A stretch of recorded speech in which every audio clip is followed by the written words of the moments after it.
Hello, listening people. Hello! You are listening to Spin Polish Presents Unappreciated Masterpieces. I'm Ryan Sliwinski. And I'm the co-host.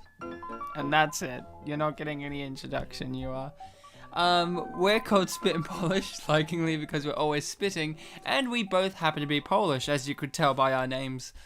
We're both Polish and I'm Bartek. Are you? Yep. No, I'm gonna edit that out. We didn't mention the third part of our name, presents, because we like presents. Yeah. And it's December. It's December, so it's presents time. We, on Unappreciated Masterpieces, what do we do, Bartek? On Unappreciated Masterpieces, we find movies. That is the core of what we do, but obviously there's more details to that. We're like the archaeologists of film. The archaeologists of film? I would say that is true. Though we don't so much, look into ruins as we do... Some people would call these films ruins. I was talking about like places you'd find the films rather than the films themselves. They're the films are like the treasures, yeah, the exactly. archaeological discoveries. But of these discoveries, they're ones that you wouldn't read about in the Bible or anything like that. You won't find movies like Surf Ninjas in the Book of Exodus or whatever. No, I'd find it in the Book of Job. Book of Job, the one where God and Satan have a deal that that just casually happens. The deal where a really faithful guy, if God fucks up his life, he'll still be faithful. Yeah, that's where we'll find that. Yeah. Okay. Yeah. But look, these movies, the ones that are unappreciated, maybe once were appreciated and now aren't, maybe ones that just were never appreciated, maybe ones that are unheard of, maybe ones that were in cinemas 4 freaking months ago. Who knows? Yeah, who knows? Who knows what it could be? So, yeah, we do feature-length audio commentaries for movies that seemingly don't deserve to be talked about, but that's where we disagree. We say no. People have put the time and effort into creating a piece of work, a masterpiece, and unfortunately the society we live in has not appreciated the piece of work created for them. We say no. We say no to you, general people. Get your priorities straight. Regardless of what the movie Yes Man has taught us, no means no. No means no. Yeah, yes, man. Whether that'll be on this show one day, we'll never know. Maybe I would say no. I like it, but okay. So, Bartek, what is the unappreciated masterpiece we're doing today? Ryan, the movie that we are doing today, it is an unappreciated masterpiece, sorry to not use that word, is Dziewięć Żmotów. Oh. Well, this is embarrassing. I don't speak Polish, so... I am Polish. I just didn't get the luxury of knowing any of the vernacular. Mm-hmm. So I don't know what we're watching. I imagine you spoke Polish to me right now. Yeah. We've been doing this show for over a year, and I still have not picked up any Polish. You know what money is in Polish? No. Oh. We did a show a few years ago where I said money in Polish. I can't everyone remember. liked it. Is it Chin? No, that's Cantonese. No. Ryan speaks Cantonese. Yeah.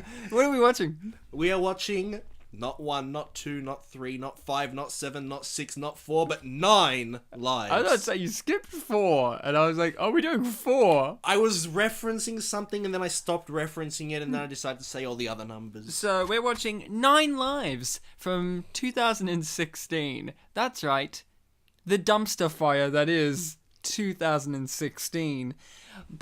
And that's just because of real life events. That doesn't reflect on the cinematic landscape. And hey, this is the most recent movie we have covered on the show. Like, this only came out a few months ago. We've said that a few times, but the more you say it, the more it becomes crazy, because it means you're becoming more recent. Yeah, exactly. Like, when they listen to this in 2020, they'll be like, that was like 4 years ago. But Ryan, they'll have 20/20 vision. Oh, that's a little joke for people. That's a joke.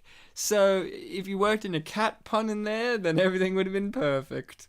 Oh, no. No, it's oh meow. We'll get to that.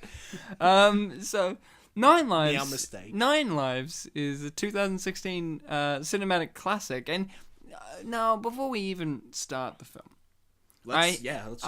I hear you going there, out there, audience. Where's your guest? Yeah. Well, we don't. You know what happened? We had a guest on the show. We had one. She's a great friend of ours. She was on for a previous movie that we did on the show called The Shaggy Dog. Oh, in secret's which, out.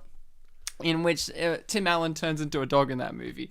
We asked our friend Kate Dyer to come on the show. She was driving here, and she got into an accident, and she woke up in the body of a cat. Mm-hmm. And I hate cats, so I'm a cat whisperer. And I just wouldn't let her into my house. I don't like cats. Spoiler alert: I don't really care for cats. And this is a cat movie. And also, the other question I hear you saying is, guys, if you're diehard fans, guys, you did a dog month a while back where you did nothing but dog-related movies for an entire month. Is this the start of cat month? No. Nah. I hate cats. I love cats, but when you put us together, it just... And cat movies aren't that prevalent in comparison to dog movies. Excuse me, have you not seen Cat in the Hat? And Cats versus Dogs, or Cats and Dogs. Well, that's copping out, because that's like dogs as well. Yeah, and they're the main heroes of the movie. Yeah. So, Grumpy Cat? Oh, but that's made for TV, I think. Puss in Boots. There we go. So, yeah, exactly. So, get your copy. Yeah, that's right. You can have a copy of... Is it out yet? It is out. Okay. It is out, especially in America. It never came out to Australian cinemas. I checked. I wanted to see it. So get your copy of the 2016 Kevin Spacey, Jennifer Garner, and Christopher Walken classic, directed by Barry Summerfield, who did the Men in Black movies. 9 Lives. We're going to start this in 3, 2, 1, play. So... First thing we should mention is that, much like with the classic movie Troll 2, don't be deceived into thinking that this is an American movie. No, it's Eurocorp. Yeah, it's actually a French Yeah, film. Luc Besson. Yes, well, just like Luc Besson, just like... No, it's his. His company. It's his company. You know Luc Besson. Yeah, yeah. It's his. Oh, okay. It's his production company. Yeah, I know something, Bartek. Fuck you. Yeah, good smarts. In case you don't know who Luc Besson is, everyone, he is the great filmmaker behind possibly the best Chris Tucker movie, Fifth Element. And he also made Lucy. Oliver hates that film. I don't know who Oliver is, but I love Lucy. I don't know. I love Lucy. Get it? The TV show. He also made that Leon the Professional. Leon the Professional. Excellent movie. Yeah, if you like professionals, then check out Leon. He's really good. But I think we should just mention what we're watching right now. It's Cats. It's all the cat videos. The famous cat videos, I think. Now, this scared me. This woman, where she's convinced that this is her son, has come back to her as a cat. Oh, it's foreshadowing, isn't it? It's foreshadowing, but we never come back to her ever again. And was that from a documentary about cats? No, I think or was she just talking to herself? I think that was a public service announcement that some people just don't like. So wait. Some people. I'm very confused already. The movie hasn't even begun. So wait, you're thinking it's a public service announcement for who? Well, it's for the audience, just to establish there exist people in this world who hang their emotional stability onto cats. So is this like a story, because it's narrated only at the start and at the end, like properly, like he does voice work throughout the movie, Kevin Spacey, but is this a story told in reflection? I was like, oh, that time I became a cat. It could be. I was just talking about the lady with Marcel the cat. No, like, do you think Kevin Spacey, being this rich guy, has put together... Wait a moment. Do you think Kevin's... Oh my god, I got this. Okay, breathe. Kevin Spacey's character, who's Tom Brand, has become a cat. He's gone through this entire experience, and then afterwards has made a movie about his own experience, and he's got this woman to be like... back him up in that bad shit happens to people. Like I'm not crazy. There's an Asian woman here who also knows about the cat. And the only people who would let him make this movie were Luc Besson and the Men in Black guy. And Kevin Spacey. Well, we're only a few minutes into the episode and I think you've got it figured out. Alright. Thanks for listening, guys. Yes. Shut off. So, this is a film. Yeah. That got made. That's the best part of these movies, is someone made this. And not only did someone big people made. Like, if you said to me this movie came out from the Disney Corporation in 2004, I would definitely believe you. But it's kind of hard to comprehend that a movie of this caliber, of such a nostalgic throwback, unabashedly so. Like, it's not a movie that is like, say, 21 Jump Street, where it's like self-awarely, on purposely designed in this ludicrous manner to be like this haha tongue-in-cheek. This is on purposely designed to be a genuine throwback to the kind of 2003, 2004, 2005 era Disney live-action movies, even though this is not Disney. This is Luc Besson. So, thanks, Luke. Yeah, it's France, not America. It is France Erica. France Erica. So, what do you... No, we've got to cover this, Bartek. We've done the episode on the Shaggy Dog. Mm-hmm. Now, this is the Shaggy Dog story, but with a cat. That was from Dog Month. That was from Dog Month. The Tim Allen Shaggy Dog, of course. Would you be the type of person to draw comparisons between the two? I mean, simply by... If you were to make a one-sentence synopsis, you would probably... And if you're familiar with both films, it'd probably be kind of unavoidable to at least have it cross your mind. I don't agree with that. Not at all. I mean, if you had to do your synopsis of Shaggy Dog and 9 Lives, they're very different. Shaggy Dog, corporate business dad, spends too much time at work to look after his children, and thus accidentally becomes a dog and learns the true meaning of love and family. While this movie is completely different. Corporate business owner dad is too busy to look after his children and treat them with love, and accidentally becomes a cat and learns the true meaning of family and love. But both of them are different movies, Bartek. Completely different. Yeah, I know. I'm looking for the YouTube comment that basically says exactly what you just said. They're completely different.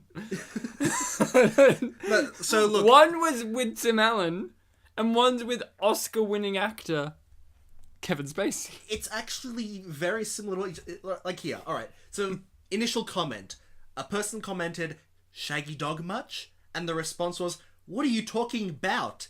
Tim was a dog. Kevin is a cat. It's like apples and oranges."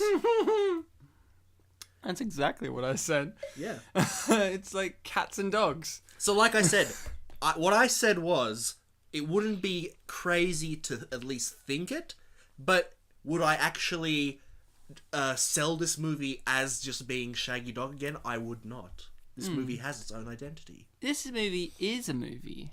It is, yeah. And so Shaggy Dog. And that's where we're going to stop talking about Shaggy Dog, because this is 9 Lives, damn it. Mm-hmm. Now, Bartek. That's me. I said, I tried to find this in the cinema. Now, my journey with this... Usually we ask each other and our guest, who couldn't be here today because they're a cat. Yeah. What's your background with this movie? Since this movie's so recent, everyone's background is the same, which is, it came out this year. Like, that's it. Like, whether you saw it or not is the definitive thing, really. Yep. With this, I didn't see it in the cinema, and you didn't see it in the cinema. No, earlier this year, I think it might have been around the time we did the Shaggy Dog episode, you showed me a trailer for this, and I just sort of kept it in the back of my mind, but didn't really think about it. And then when you mentioned 9 Lives the other day, I instantly knew what you were talking about, even though I hadn't thought about it. My background with this is actually a journey. Mm-hmm. I saw the trailer for this, and like most people who saw the trailer for this, thought, "Oh, this is a joke. This is hilarious." There are comments like that coming. This is hilarious. Like, is this a Funny or Die video? Like, because the trailer is so ludicrous. Like, it's so ludicrous. And the fact of the matter is, we are beyond... The general mass is beyond this type of movie now. That's the real answer to why this is unappreciated. I'm just saying that right off the gate. This movie is beyond its time. It is a movie of the past made in the present. When we see a movie trailer for a movie in 2016, a year in which, the big movies are these dark, brooding kind of superhero movies, or they're the... they're the Pixar, animated, Disney affair. Like, all of them a level of pristine or whatever. And then you see this where it's just like, but the guy who brought you but the guy who brought you, Men in Black, Kevin Spacey, the Academy Award winning House of Cards acclaimed actor is a cat. It's kind of a joke in itself. Yeah, but there are definitely in the comments going to be South Park references. But that's I'm so happy about that. Yeah. But that's the thing. Just because this movie has the trailer doesn't mean that it should be overlooked, because that's the thing. This movie, unlike those superhero movies, unlike those Pixar movies, is original, unique. It is its own property. It's willing to introduce us to new characters we haven't seen before.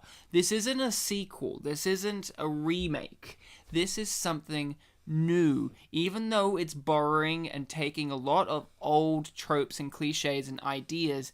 It is a breath of fresh air in the year of 2016, which I must say I've seen a lot of movies, and all of them have been sequels or remakes or reimaginings or blood relatives of other movies, and it's just like, it's so refreshing just to have this. Banjo-Kazooie would be proud. Now, I know that's a pretty random thing to say, but I think I figured out that also this film is stealthily a kind of fuck you to Microsoft. How so? So, Banjo-Kazooie was a Nintendo 64 game made by a company called Rareware. It made a lot of great games, including Donkey Kong 64, but this isn't the episode where we talk about Donkey Kong again. No. Or Diddy Kong. Or Diddy Kong, or any Kongs. Not even King Kong. Or Ding Dong. So they had great games on the N64, then Microsoft bought out the company, and they made a sequel on the Xbox 360 called Banjo-Kazooie Nuts and Bolts. Now, do you know what kind of game Banjo-Kazooie is? I played Banjo-Kazooie, but I can't remember. Is it like a platformer? It's a platformer, also like a collectathon kind of game. Kind of like Crash Bandicoot, yeah? Yeah. Yeah, how it's a platformer and you collect stuff. It's more comparable to Mario 64, I reckon. Okay, yeah. But when it came out on the 360, it was in an era where collectathons weren't really as big anymore, and the Microsoft, I think, made the people who made the game, also like New Age Rareware, kind of poke fun at Banjo's roots. So I think there's a point really early in the game where they just scatter a bunch of like random collectibles in front of you and say, all right, collect them all. And then collect them all, and then after you get a few, they're like, no, wait, hold on, gamers don't like this. This is old. We got to do something new. And the game was all about driving cars. Really? Yeah. And now the people who made the original Banjo-Kazooie games, they had one of the most successful Kickstarter campaigns to make a new game that is like a spiritual successor to it. Have you heard of Yooka-Laylee? No. Well, it's a game that's coming out next year, I think, which is going back to those Banjo-Kazooie roots. And a lot of people are very excited for it. And that relates to this how? In what you just said before, how this is a film that doesn't want to necessarily try something new. It's trying something old, but taking it very seriously. It's not trying to be, self-referential or poking fun at, like, oh, remember when Shaggy Dog did this? Or remember when Help I'm a Fish did this? Oh, we're doing it again. Oh, look at this. It's rich people. Oh. Wasn't that in the others? Was not. There's a lot of green in this movie, and it makes me think of Thunderpants. Is there a lot of green? I mean, this shot definitely, but... No, notice there will be a lot of greens and blues and whites. That guy... They're the three mains. Like, Christopher Walken... Yeah, he wears green. His shop is... There's a lot of green. Now we're seeing a lot of pink, but later on, green walls. See, there's a lot of green in this movie, and I don't know what that... Green bottle. Yeah, I don't know what that represents in terms of... See, that's the thing. I think green's a moody colour. Yeah, it's moody. But that's the thing. This movie only just came out recently, so the time has not passed for full analysis to really set in. Because universities aren't up to it yet. We aren't up to it yet. Universities, and even scholars like us, because we studied film archaeology. And this is too recent to comprehend. But here's the thing. I went on a journey with this movie. I wanted to see this movie really, really bad, Bartek. Right? I showed everyone the trailer to it, and I thought it was funny. But then I watched it enough, and I'm like, no, this actually could be a real good romp. Like a family romp. And maybe, go to cinema to see it. We from Australia. We do this. We're Australia, we're Australian Polish men, and I could not, for the life of me, find when the release date for Australia was for this movie, because it's by big people. Like, this is a big movie. Like, there's people in it. So when's it going to come out to Australia? Couldn't find any info. Bartek, couldn't find any. So I did some digging. Mm-hmm. Like an archaeologist. Like an archaeologist. And I went to the 9 Lives website. Yep. No info there. Yep. So then I went to the 9 Lives official Facebook page. Mm-hmm. And I'll like that when I get home. For 2 weeks straight, I messaged them. Being like, hey, when's the 9 Lives movie gonna... Is it coming out to Australia? Like, when is it coming out? Meow. And all this. And they would delete my thing. Up to their posts. Yeah, my posts. Or they... And then when I messaged them, they just would see it and just never respond. And I think that's the problem, too, with this movie. It didn't get the worldwide release. Maybe this is a movie for Australia. Maybe this is a movie for... who knows? Maybe America just don't like cats. Maybe America is a dog country, and Australia is the the pussy country. And maybe that's it. And I feel personally wounded by how non-caring the 9 Lives people were to my queries, and I think that's another reason why this movie, even though it is recent, is forgotten already, unappreciated. It's because it's a movie out of its time, and the people in the advertising distribution just didn't care. They just don't care. Like, Australian man, you shut up and go watch AFL. They know what that is, yeah. So, I'm very glad that they do. So, it's very disappointing. They've seen Funny People, they know about AFL. That was a good reference. I had to remember what the movie was called. I haven't seen Funny People. Is that the one with Adam Sandler where it was really sad? Yeah. Because later in the movie, Eric Bana appears and he's got this room full of St. Kilda merchandise and he has a rant against Collingwood. That movie, I didn't really want to watch Adam Sandler. But Seth Rogen was in it. Okay, I didn't want to watch Seth Sagrin. Oh, good one! I couldn't think of a way to shove sadness into Seth Rogen's name. Can you? Fuck you! So, Sad Rogen? Here he is. We haven't seen Christopher Walken on this show since Kangaroo Jack. No, try again. Oh, what did we see him in? Oh, Stepford Wives! Yes. Far out, I only listened to that episode the other day. Stepford Wives. What I like about Christopher Walken is you can watch you can listen to our show and check out the 3 movies he appears in, and he is completely different looking in each one of them. He's got a bit of a brainy looking head now. His hair is tall in all of his movies though, but they're different colours. So in the first one, Kangaroo Jack, he had black slicked down hair because he was a gangster, and then in Stepford Wives he had blonde hair because he was a robot. Spoiler alert. And in this one, he has tall hair because he's a cat man. So. Yes. So, Bartek. Yes, that's me. Did you? Yes. Having had watched the trailer and having it in vague memory, did you expect this movie to take the twists and turns that it did? Because I know I didn't. Well, let's see. Christopher Walken. He's a cat whisperer. Yeah, he's very proud of that. He's very proud. He's like, I'm a whisperer. And much like his little title there, he very much likes to whisper in this movie. Yeah, he's very whispery in this. And it's like, kind of like a hush kind of whisper. Like, I don't want people to hear me. Because I'm talking to cats. I look crazy. I'm talking to you. I don't think they put that in the script either. If you said to me Christopher Walken just walked on set one day and said, "Hey, I'm a cat whisperer," they're like, "All right, the movie around that." I'm pretty sure in our Stepford Wives episode you said something along the lines of, I'm pretty sure Chris Walken walked on set and... What was it for that movie? Like, he had disagreements with the director? Oh, yeah. He was like, "I'm gonna dance in this," and they're like, "No," and he's like, "I'm doing it." So... Any twists in this movie that got you? Remember, this is 2016. not necessarily a twist, but at the end, I know what you're gonna say. The sun. Is it Is it something about being from a high place and going to a low place? Yeah. Can we talk about it? Yeah, of course. The son. Spoiler alert. The son at the end of the movie.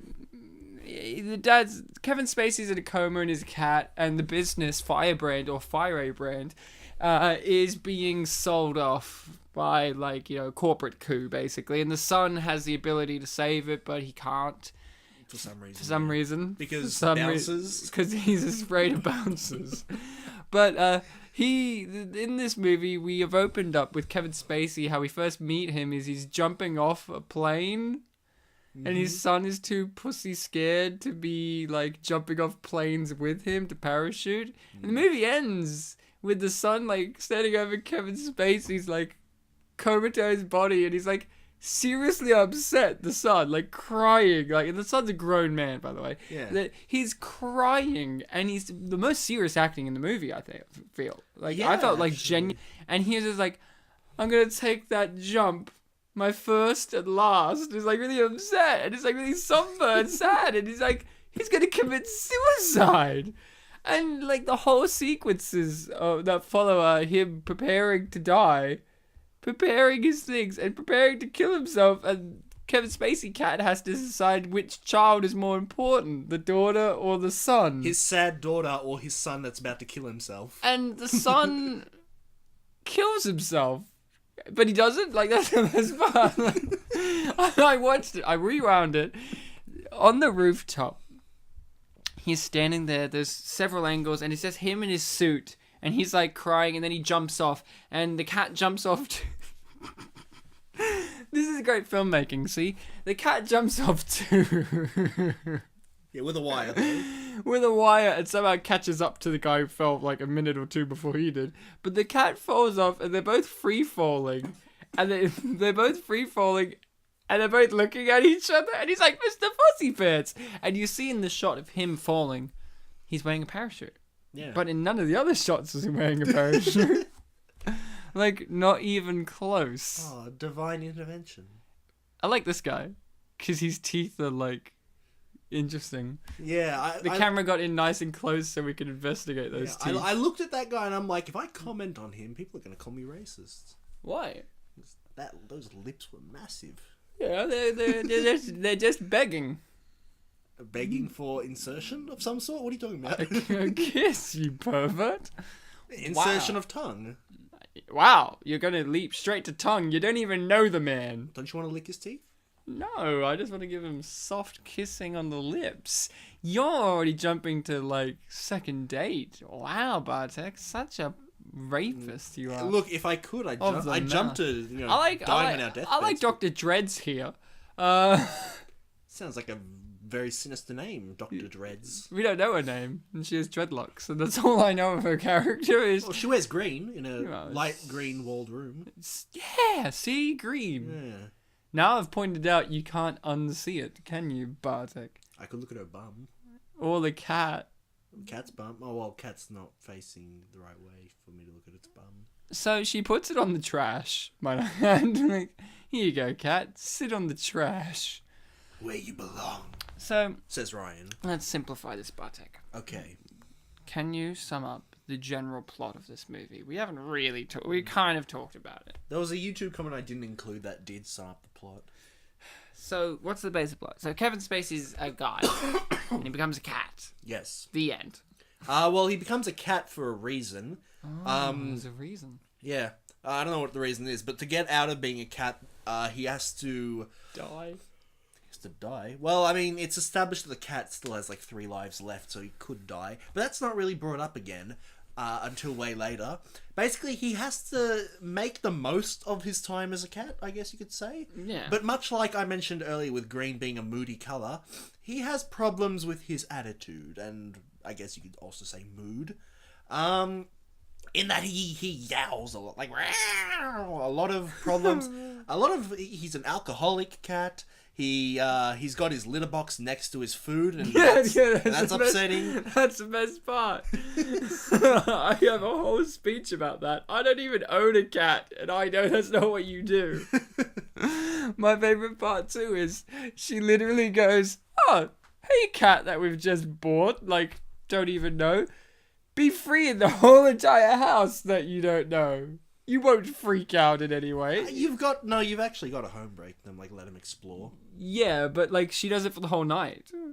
Yeah, well they were She doesn't do it for like an hour and monitors the cat. That's true, but they were pretty distressed, Ryan. Yeah, I know, but then she's like surprised that Kevin Spacey pees on the carpet. Is like, she? Yeah. Do we ever get a reaction to that? Yeah.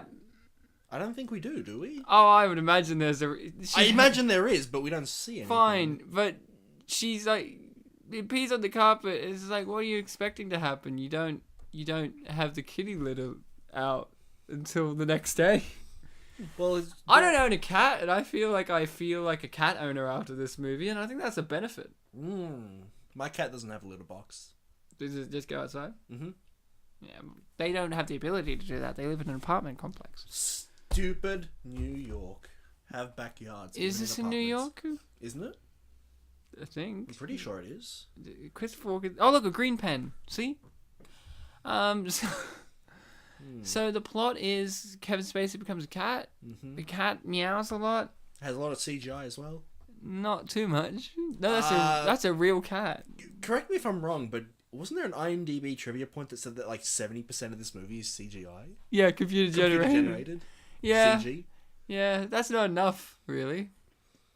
But it looks. I mean, it looks like a cat. It's upset and that it was trying to open. Doesn't your cat like put its hands on its face when it's distressed? Like, oh no. Yeah, my cat does that. It says nailed it. It No, like in cat speak, it says nailed. He doesn't say he doesn't talk. Ryan, I'm a cat whisperer. Remember? Yeah, I guess. So wait, that's something. Yeah. What? That's something in this movie. Other cats speak. Yeah. They're people that didn't make it, yeah? I don't necessarily think that that's the case. No, remember? There's this two cats that one woman's like, stay as a cat. A cat's life's so much better. And then the other guy's like, yeah, you get to be cold and hard, but people still love you. It's like, all those cats that Christopher Walken has are people that didn't make it. I don't know. I think that I could just see that as, general cat, like, stereotypical characterization. I don't think so, because they're, like, aware.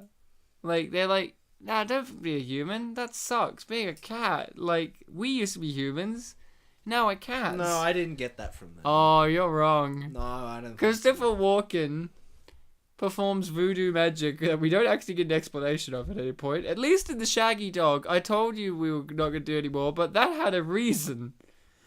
Which was ancient Chinese mysticism. But this movie, do you remember the website the little girl checks out? At what point?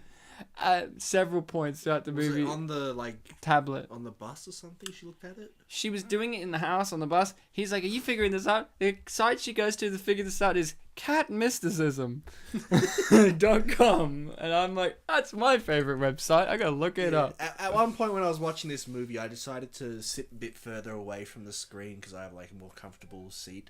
And around the time I did that was the point in the movie where not her cousin, the rich mum's daughter was typing crybaby, and I didn't see it.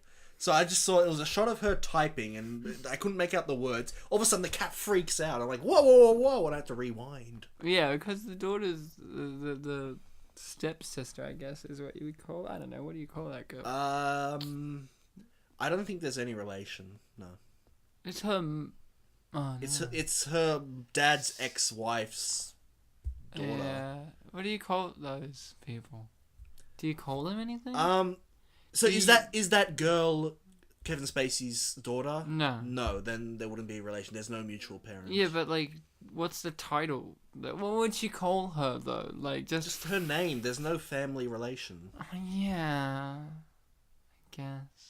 I don't know. I think there's some title I think I think this movie's already taking some liberties with the fact that two women who are married to the same man has a friendship like that they come over and see each other all the time. My favorite line is from the ex-wife, actually. Yeah?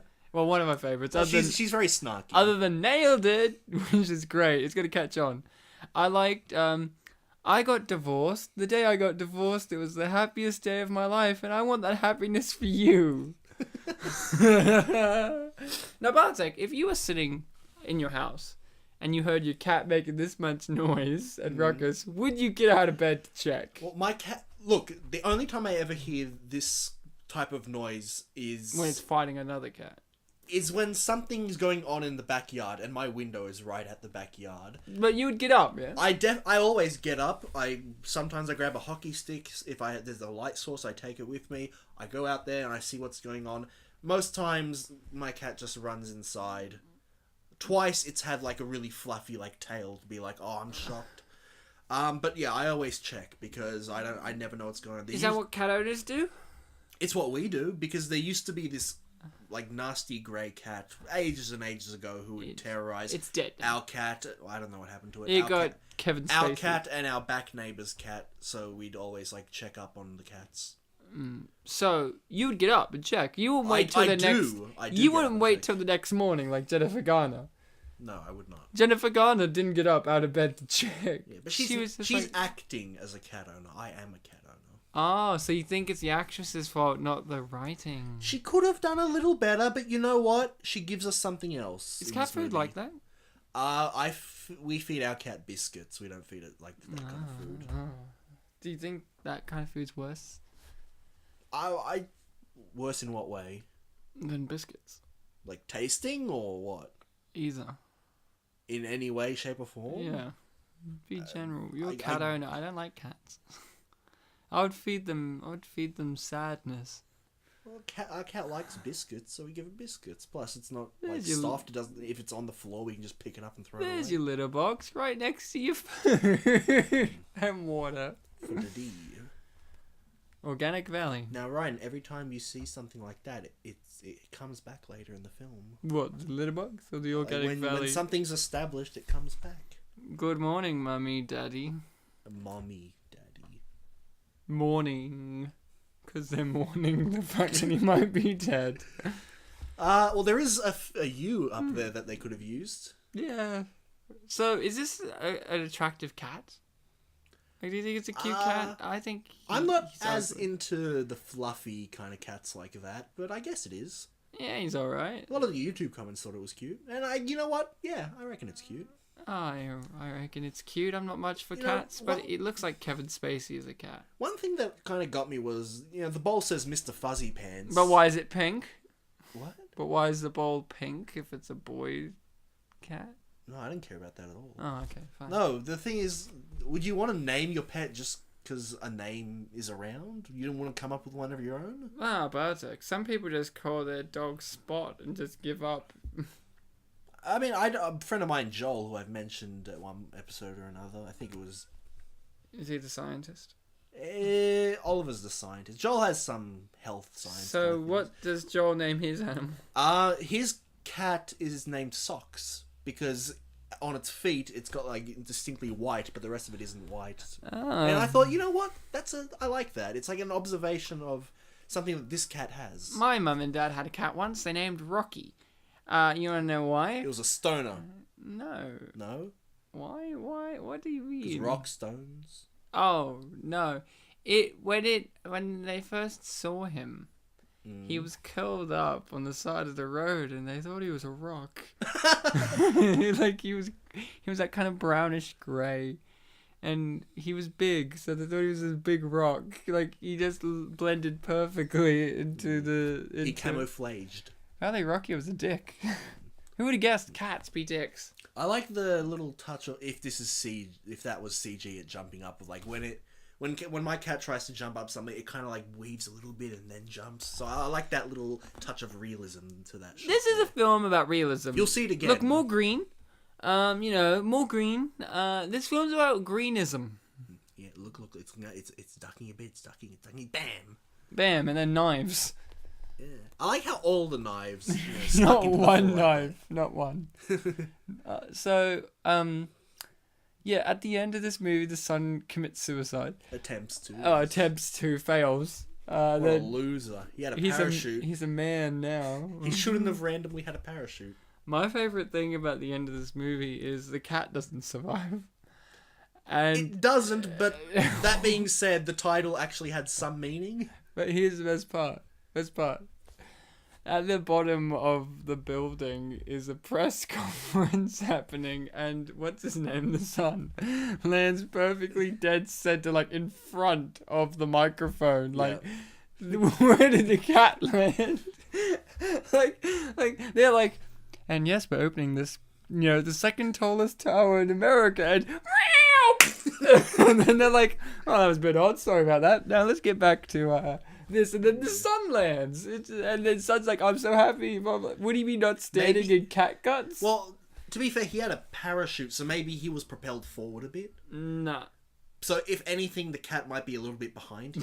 So that's better, is it? It might have landed on Seth.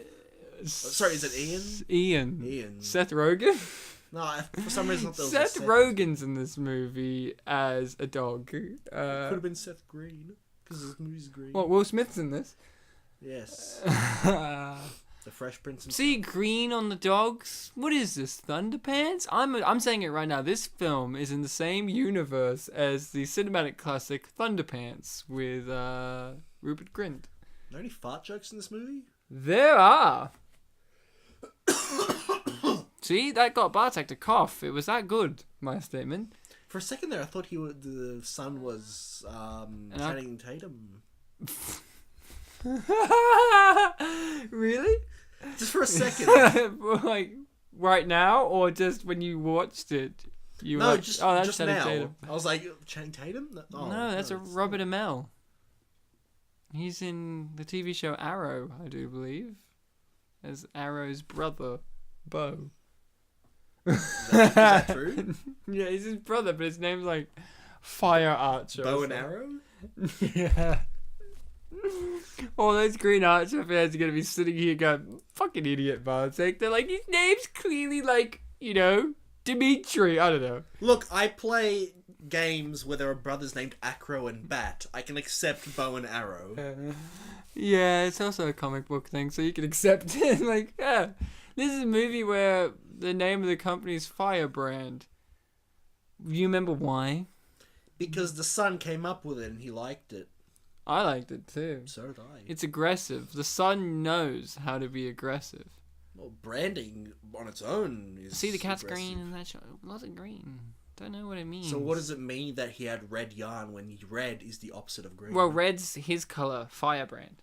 Everything in his building, which represents him, is red. And the cake, it said "Daddy" with a love heart in red. Red, right? Everything that's his in this house is red, except for his table and his pen and his chair. And he has to get along with his family at home. Wouldn't it be great if this movie ended with him just staying as a cat?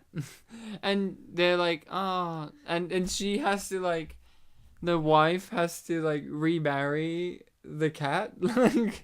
like for some reason she's like, oh no, she doesn't. She's just like, I'm married to a cat, and like the ex-wife's just like typical Tom behavior, turning into a cat, making everyone suffer. Like, you know what I mean?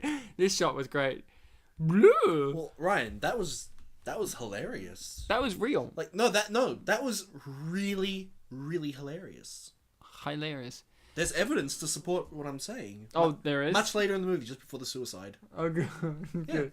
So, can you imagine this movie ending with him staying as a cat and they go on, like, adventures? Like, she goes to a parent-teacher interview with the cat, and they're like, we think your daughter is not, adjusting well socially. What makes you say that? Meow! And it's like, meow! So, would it be better? And he's wearing like a suit and tie. Would it be better if Christopher Walken came with them to translate or not?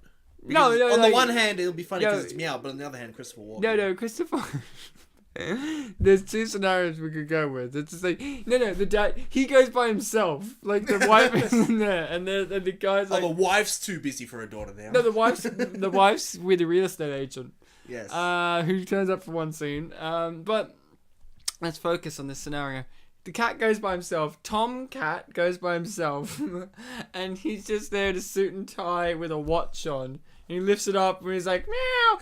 And the kids like, the teacher's there going, Mr. Brand, I understand. Meow! And he's like, oh, I don't want to waste your time, but we're really worried about your daughter. And meow. Yeah, yes. Well, what is wrong with your daughter? She doesn't go to the bathroom anymore. She's brought a litter box to school, and she goes in there.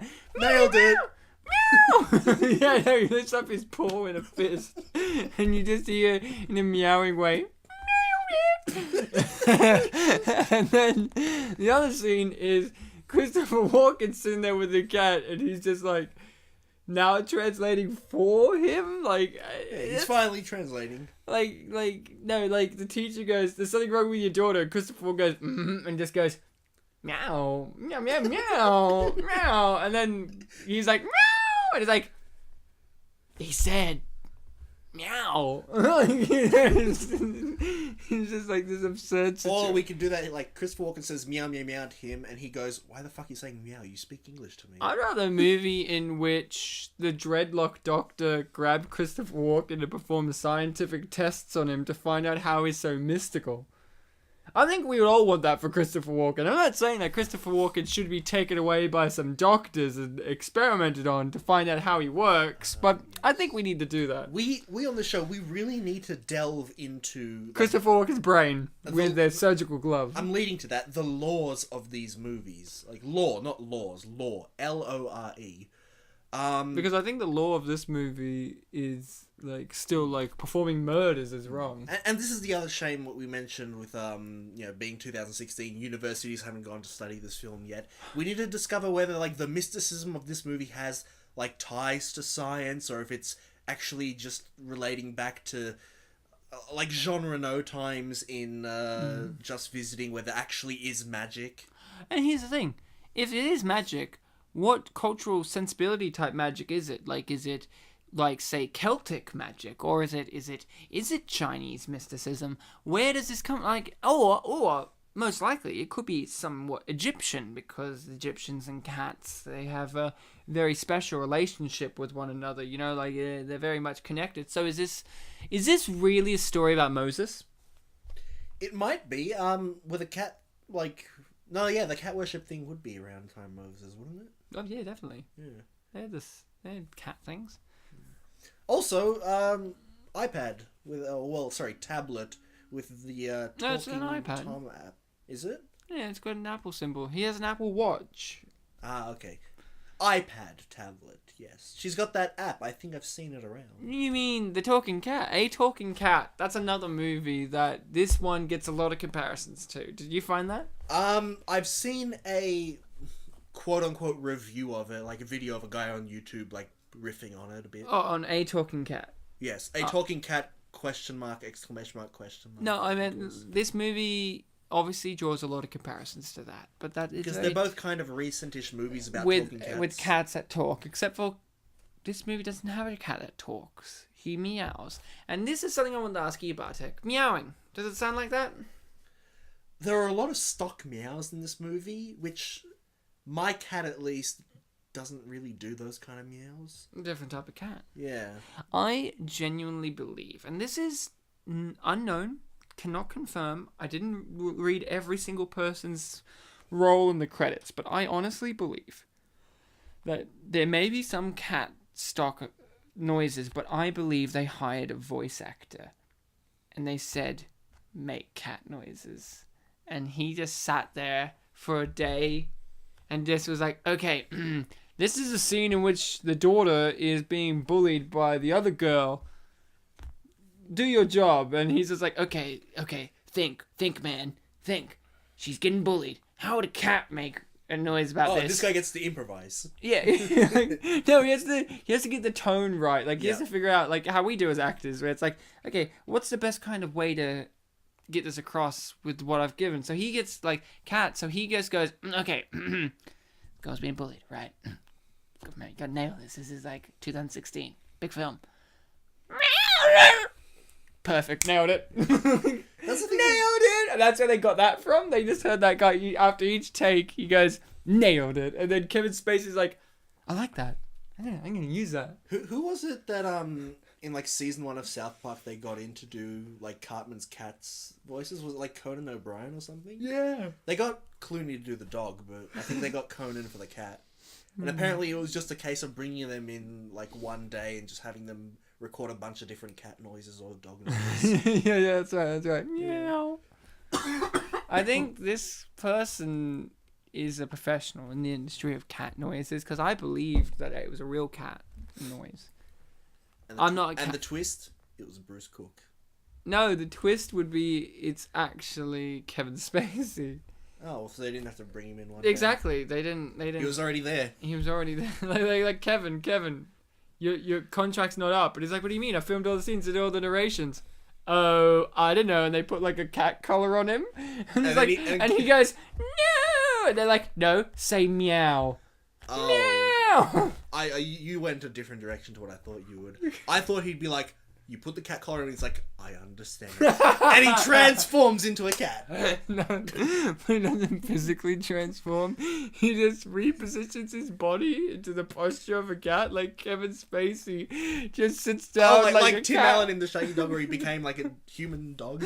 Yeah. Like the Who Let the He Dogs does that Out with a scene. cat. He does that with a cat. And he just like starts licking himself. Like Kevin Spacey like lifts up his leg and starts licking his genitals and just like they're like he's a method actor. He's got 2 Oscars. He's got fuck American Beauty. This is a better film. What was the other film he won it for? I actually can't remember off the top of my head. Did he get one for 7? Or Nah, he was only very short in that. Shorty. Maybe he got it for The Usual Suspects. He was great in that. Maybe Gold Member. Yeah, oh, he was fucking great in Austin Powers 3. Not as good as Danny DeVito, but... Yeah, of course not. We haven't had a Danny DeVito appearance on the show yet. No, we haven't. DeVito! It's funny because there's pictures in the room we record in every time. So he's with us in spirit, anyway. Oh, she died. Did you know that? Oh, yeah, when Jennifer Garner died on set. You know they CGI things? Yeah. They CGI the rest of her performance. That was, actually when she hit her head there, I I genuinely reacted to that, like, oh shit. Yeah, right? Because, like... Green. Yeah? My aunt and uncle have, like, 2 little daughters, and if they ever, like, hit their head when they're, like, you know, messing around under tables or something, it's like, oh, no, they're gonna cry now. She's not bleeding, so she's fine. That was a funny, moment where she threatened castration against a cat, and then you realize Jennifer Garner does not know that's her husband, so in reality she's just threatening a cat. Do you threaten your cat? No, I just tell it to wait a bit. Oh, this is the next hilarious scene. Hilarious? Yes. Where if your cat did this, would it live? Well, I mean, they haven't really pointed out in this movie, but I think they were playing on the whole cats always land on their feet Well, cliche. he does land. Well, they do, don't they? I don't know. I've never seen my cat jump from that high before. But have you ever grabbed your cat and just dropped it and it just lands on its feet? He's jumped out of my hands before, but obviously he knows what he's doing, so he'll land on his feet. Wait, you're telling me you've never just picked up your cat and just released your hands and dropped it? No. Because it's fine. Cats land on their feet. Well, for one thing, my cat really doesn't like to be picked up, but when it does get picked up, it always leaves on its own. Who's this woman?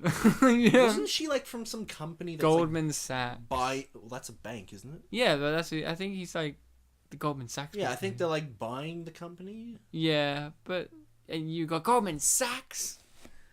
So, but who was she? Like, you just walk up. She had an attitude. Like, what was her story? Yeah. You know what her story is? She just finished being a cat herself. And she's not having any of it. She had a different And she experience. sees in this guy's eyes, oh my god, his father's a cat. I am done No, with she this." sees in his eyes that this guy's suicidal and she wants to push him to the brink to save his dad. Also, we haven't really talked about the dad's, like, goal of the company at the moment, which is to make the tallest building in the Northern Hemisphere. But No, it actually says in North America, and then they just drop it will be the tallest in the Northern Hemisphere as well, just casually. I forgot about when they said North America. What is the tallest building in the Northern Hemisphere at the moment? I don't know, definitely not the Twin Towers. What, too soon?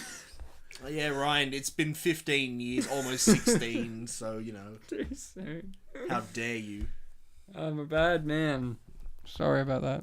But let's make fun of this movie. No, it's not. That's a joke. You guys who thought I was serious need to behave. I will give the movie this. We're watching this with subtitles with for the hearing impaired, I think. And what is it, like 1080p? 1080p Blu-ray copy, of course, the finest. And I do appreciate the fact that it just had in subtitles Tom meowing, which is great because the names of the characters called Tom. It didn't say meowing or cat meowing. Yeah, I've noticed that. It mentioned character. In case, they've actually done that throughout the movie. In case it was like the other cat character meows. You don't want to get confused for the people who can't hear. I guess they have established there are unnamed cats in the movie, so they'd be cat or cats, so yeah. But anyway, he wants to have the tallest building in, let's just go Northern Hemisphere. But all of the people in his company think that that's him massaging his ego. And aren't they 100% correct? They are, but much like when we did Guess Who and oh my god, what was that? Zoe Saldana's character was very insistent that there's nothing wrong nothing wrong with the fact that she's dating a white boy, and everyone else didn't think that. In this movie, we are rooting for, in some scenes, his son, who is very insistent on the fact that his dad's ego will be stroked. I really wish that there was a line in this movie that summed that up like that. Like, he just walked up and he just goes, like in the movie, he's like, if my dad knew about this, you'd all be fired. It's his company. But it wouldn't be great if there was a line like that where it's like, my dad's ego will be stroked to completion. like, and the Northern Hemisphere will be covered in it. It'll be beautiful. See, Apple Computer. So this movie's obviously product placement for cats. Because cats like Apple. I think dogs like Who's apples. this movie for? That's the question. Well, I think it was rated PG in the America. But you've seen it. Yeah. Who's it for? That's a big reasoning for why these movies don't do too well either. With me saying it's PG, that's like who it's appropriate for, but who is it for in essence? That's the question. Well, the one person I know who was really excited for it was yourself, Ryan. It's for me. So perhaps if we explore around qualities that you have, maybe it would be people who like Kevin Spacey like Kevin Spacey, maybe want a genuine movie that isn't pointing out how silly it is, that it just revels in it. People who appreciate honesty. Maybe it's for honest people. That's a good answer. See, you think, kids and family, right? But that's the thing. This movie is 70% board meetings and backstabbing in the boardroom. They can watch that if they want. And 30% cat. Yeah. I think this movie really is for cats. Mm-hmm. Cats love board meetings. They always look bored. Do they? Cats just look, for me, I think they just look disinterested. I guess it depends on how open their eyes are. Like, boredom gives the idea that they have feelings. And you think they don't? Cats are very unfeeling in comparison to, say, dogs. Like, a dog, you can tell an emotion from them right off the bat. Like, you can tell that dog's angry, that dog's sad, that dog's happy, that dog's excited. With a cat, you don't know what's going on. Maybe not, but if you look at a cat, like, rubbing its head against, your leg or something, do you really see nothing out of that? I see that they want your attention. Because that's not necessarily what that means. It's like they want your body warmth, you're right. That maybe, but it's like they're putting their smell on you because they see something in you. And they see it in you. They have cat vision. They have cat vision. Oh, this is the best part. Wouldn't it be great if she just punched the shit out of this little girl? I think it's justified. Oh, man, if this was a 90s movie, maybe she would. So wait, I misheard the line before. Yes, I watched the scene twice, so maybe I can help. I thought she said, I kid you not, she's like, who did you send it to? And I thought the line was, I sent it to the bullies at school because they're caring, because they see how vulnerable you are and they'll look out for you. But the line is actually, I sent it to all the boys at school. Yeah. It still works. And then the last line of this scene is, ew, and she waited all the way to come out of the bathroom to say, if you threw that's a good throw of that coffee thing. It even stopped a little bit way through. It was so good that I actually didn't know what it was. I'm like, what is this? It's an alien spaceship. Does he got like a magnet under that like table and is like dragging it along? Here's an interesting concept. I was gonna say, yeah. When I was watching this, I'm like, this is a montage, but it's moving the plot forward.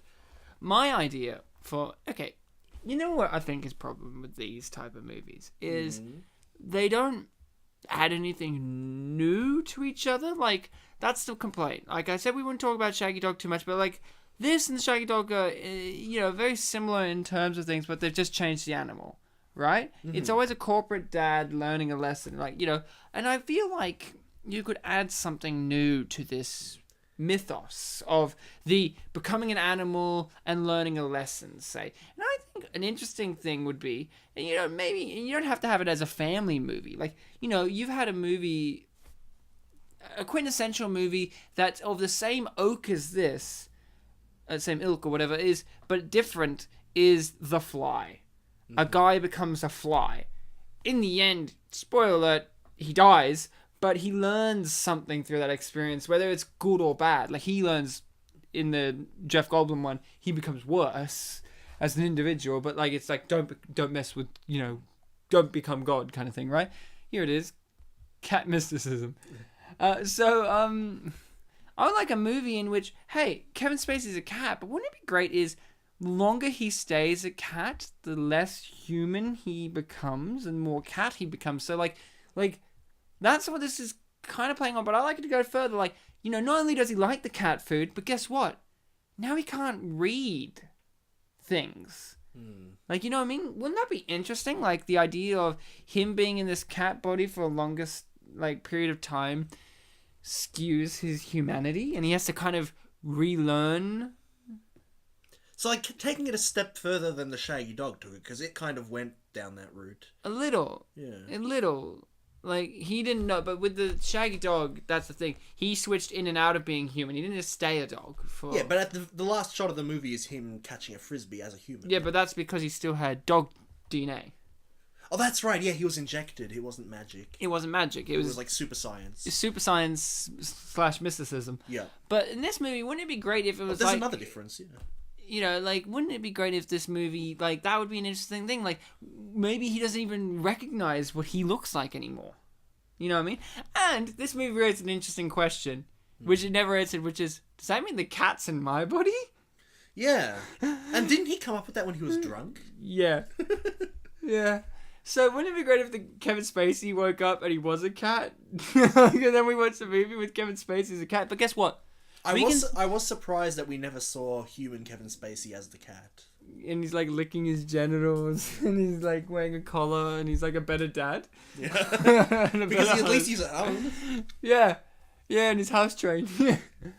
No, we can say all this, wouldn't it be better if they made a movie like this? But this is what we got. And it's a movie with faults. Sure. It's not the strongest caliber movie of 2016. But it is a movie that I still would class as... Hilarious. Cat tube, yeah. It's still a movie that I would class as an unappreciated masterpiece, especially of 2016. This movie takes risks. Yes, it plays it safe as well, but it actually dares to go outside of the blockbusting norms and dares to compete against movies like Captain America Civil War, like Batman v Superman. All of these mainstream things, it's going against the grain. And it's also ballsy enough to be just a family movie. That's what we all respect about Pixar movies, is they're family movies, but they cater to the intelligence of children and adults. That's what we like. And I think that this movie's doing that too. Mm-hmm. This movie's saying, hey, kids like cats, and adults like articles of incorporation. How can we combine those? You know what I mean? And a little bit of an Office poster joke. Yeah, have the famous cat thing there hanging while the guy says hang in there. And there's a pencil? I don't know. That was a thing from the trailer. Oh, yep, here we go. In the trailer, he's doing push-ups. Pull-ups, right? Pull-ups, sorry. And it was looped, and a lot of people were like, oh, that's so obviously looped. And then it wasn't in the movie. And then it was, yeah, he just dropped. So, I think that this movie is kind of like the rebellion of 2016 that didn't happen. Like, you know, like in like certain situations of history where it's like the rebels tried to topple a government and they didn't succeed, and it's like, but if they did, things most likely would have been better, or at least they would have kicked out a tyranny. I feel like this movie is that failed toppling of the tyranny of blockbusters of 2016. You know what I mean? Like, this movie... Would you say it's an independent movie? Yes. Yes, I would. Because it didn't come out to Australia. Oh, that is the point. So, you know, like, I think that this movie is the rebel force against the Empire.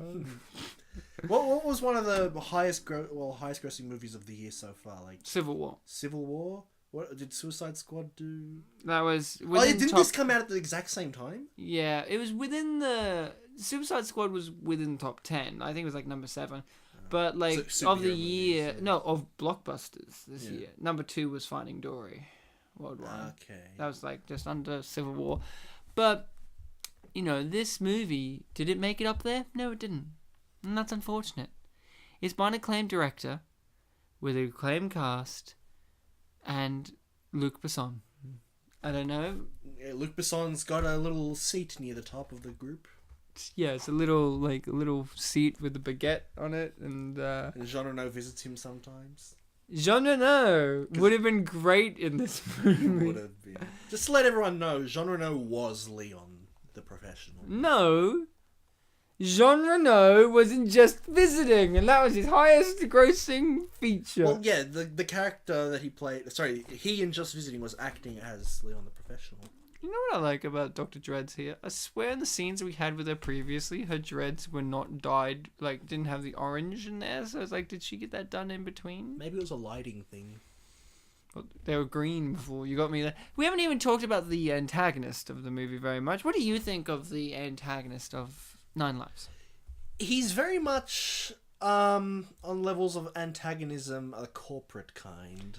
Yeah, he's a Gordon Gekko type. Yeah. Yeah, he manipulates with what's that word? Technicalities and I just said manipulations. How am I going to fit this into the sentence? But he's trying to manipulate people's emotions to suit the end that he wants. Like, even though it's going to result in...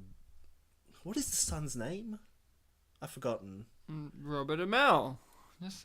It will result in the son getting billions, but after that, nothing. He wants the company, and a lot of people... He's like... You could say that he's the symbol of the people who are against the ego stroking. You know what I also like? What does Firebrand do? Well... It definitely makes buildings, or has buildings being made as part of it. Maybe you could see it as a comparison to, like, what Donald Trump does, or maybe you could think that maybe it's Oh my god, and this is interesting. This movie came out pre-Trump presidents. But in the middle of Trump, like, campaigning. No, definitely. Yeah. Wow. What's the name of... I had this conversation with someone just the other week. A company that does everything? Conglomerate? Yeah, conglomerate. Maybe it's a conglomerate of some sort, because it had a lot of different weird-looking ads. It did. Or maybe it's advertising. Maybe it's one of those... You know, in the... I think it's in the Marvel universe. There's so many evil corporations in the comics that they actually have an annual meeting with one another to kind of just keep in check with how evil they all are. Like you know, like Oscorp meets up with like Pym Tech or whatever. It's like all these evil corporations meet up with one another just to check in with, oh, so what are you doing? Oh, you're doing that. Okay, we'll make sure not to do that then, because, you know, like, wouldn't it be great if this was an evil company all along? Like, Kevin Spacey, we don't know. Kevin Spacey, this guy's the bad guy, but everything he says seems legit.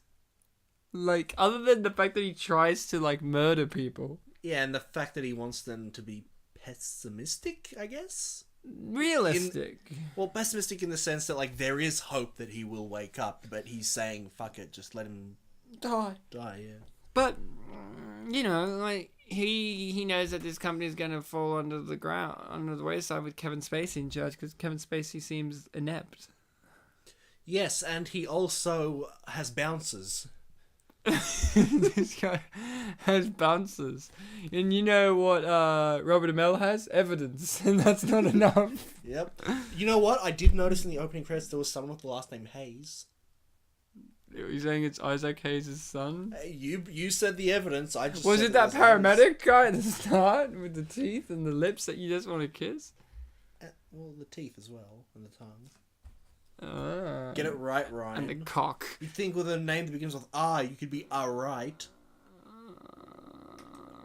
I'm sorry. We haven't made a cat pun yet. We have to work on that. Alright. Meow. There you go. Done. Okay, Meow, that was a good one. Perfect. Is that in this movie? Yeah, his name, he says it. He's like, I'm a cat. And Christopher Walken's like, yes, that's perfect. And his name is Perkins. Alright, his shop name, yeah. And then, do you remember what Kevin Spacey says when he wakes up from... Spoiler alert, Kevin Spacey wakes up from the coma. Oh yeah, I was going to bring that up when you said that, like, he doesn't have cat features after he wakes up, but, like, the first thing he says does, and then no more. Yeah. You know what my favourite line of dialogue in this movie? It reminds me of the film The Room. Yeah? He walks into the cat store at the end of the movie and goes, "Do you have any dogs?" And Chris Walken's like, "What? No!" And then he's like, "So that's a no to dogs then?" And it just reminds me of The Room where it's just like... He walks into a florist shop and there's a dog. No. It reminds me of that... Okay, remember, it's just like, "Do you have any dogs?" "No!" So that's a no on the dogs then. It reminds me of... So did you get the job? Nah. You didn't get it, did you? It reminds me of that kind of delivery. Like, The Room is such a cinematic masterpiece within itself that it inspires this kind of cinematic masterpiece. There are different fields. This is the bouncer scene. Your favourite scene. I don't know about that, but I mean, it's Isaac Hayes' favourite scene. It's Isaac Hayes' son, the other bouncer. Ah. So this... Was that a woman? No, it's a guy. I don't know. I think it's a guy, but it does have a bit of androgyny to it. The black guy, his lips are very feminine. Like, I'm confused by it. He's got a nice smooth face. I don't know. Ooh, actually, I don't know. I still think guy. I think guy, but... Ryan, he's not wearing a skirt. No, All girls wear skirts. It's a guy, and he doesn't have breasts, I guess. I don't know, he's got very feminine features, that black security guard guy. Ryan, that's a cat. Oh, it's a bouncer, sorry. No, this scene really certifies that the cats... Look who's back. They are cats, I know. But, like, I feel like these cats are people that have failed being people. Don't know. Look, I swear to you, because then, at the end of the movie, he has the bad guy in a cage at the end. Yep. So he failed being a human. Wait, hold on, that begs the question. If Kevin Spacey's character became a cat, the cat that he was with, did Ian happen to get hit by a car next to a cat? Yeah. Oh, cool. No, because Christopher Walken was there. He warned him to get off the phone. Like, Christopher Walken sets this up. Oh, you sneaky... Like, he's a serial killer. Like, you know, where he has this habit, this pattern. And he gave them the chance to redeem themselves. They don't, so he makes them into a cat. Yeah, cough it out. He makes them into a cat. So, that's the thing. At the end of the movie, he goes to the cat store sometime later. Like, it's much later on, Kevin Spacey. And Ethan's the bad guy's name, yeah? Mm-hmm. He's there, locked in... Not Ian, yeah. That's or right. Ian. Something like that. We'll call him, you know, bad guy. Bad guy is locked in a cage. A bird cage. And Christopher Walken tells him to shh. And he does. That kind of begs the question of, like, he didn't redeem himself, so he's trapped as a cat. Or maybe his movie just hasn't been made yet. Yeah, maybe that too, but I feel like... I just think that the personalities in the cats are the ones that mysteriously vanish when a human goes into them. Yeah? Yeah. I think I do admit, though, that it is weird that the cat whose body Kevin Spacey inhabits never gets lines, though. Yeah. Yeah. Yeah. Because it's one of those catch-22 things that I've been bringing up since we did Oz the Great and Powerful. See, look, cat life's so much better. Yeah, I know, but that's them being biased. Because that was we used to love us. I don't know. I just feel like they're people who used to be cats. Like, used to not be cats. They're people. They've turned into cats. It's like how whenever we end an episode, we say, and goodbye, and then we turn off the microphones like, yeah, being a guy is cool, unlike girls, yeah, and we high five. It's like that. What do you mean? It's like when we do that. We do that. Look, Ryan, I know we've said it, admitted it now, but we do that. Audience, we do that. Ryan, if he says we don't, it's a lie. We do that every single episode we end. We high five whatever female guest we have on. Oh, this is my favourite part too. You know when a defibrillator gets put on most people, they put it on their chest? Mm-hmm. They put it on his hip. They put one on his heart and one on his hip on the side. With clothes on, his electricity would burn through those. In every, I swear to you, in every medical thing ever where defibrillators used, you see people rip open the shirt, rub them together, and then go to... But this movie's different, you see. It's honest. It honestly does not... It honestly admits that they don't know how they work. You know what would have been great? This is the thing I love about these movies, is... We make all these jokes, and yeah, we take a lot of things, and yeah, we may not be talking about the brilliance of the movie as much, but there's the thing. The movie speaks for itself, and yeah, we are bringing up points every now and then about its brilliance, but we do have to take time to admit that the movie business is silly. It's so funny, like, say this, that scene, can you, like, that it's just mind-boggling, that scene to me of him getting the defibrillator. There's how many people on set for that one shot? There's probably like at least 25 people there. At no point... There has to be at least a whole crew. Exactly. Yeah. That's what I'm saying. Enough to make that one shot at work, I guess. Yeah, like, well, in that one scene, there were like 5 actors and on also, screen. Also, whether that was actually a hospital room or if it was a set, that would also influence how many people were there. And there were 5 people on screen, so bam, there you go. But here's the thing. At no point did anyone at any point go, I don't think that's how defibrillators work. Although, wasn't it mentioned that in, like, the documentary about Troll 2 that there were points where anachronisms were pointed out, but the director didn't care?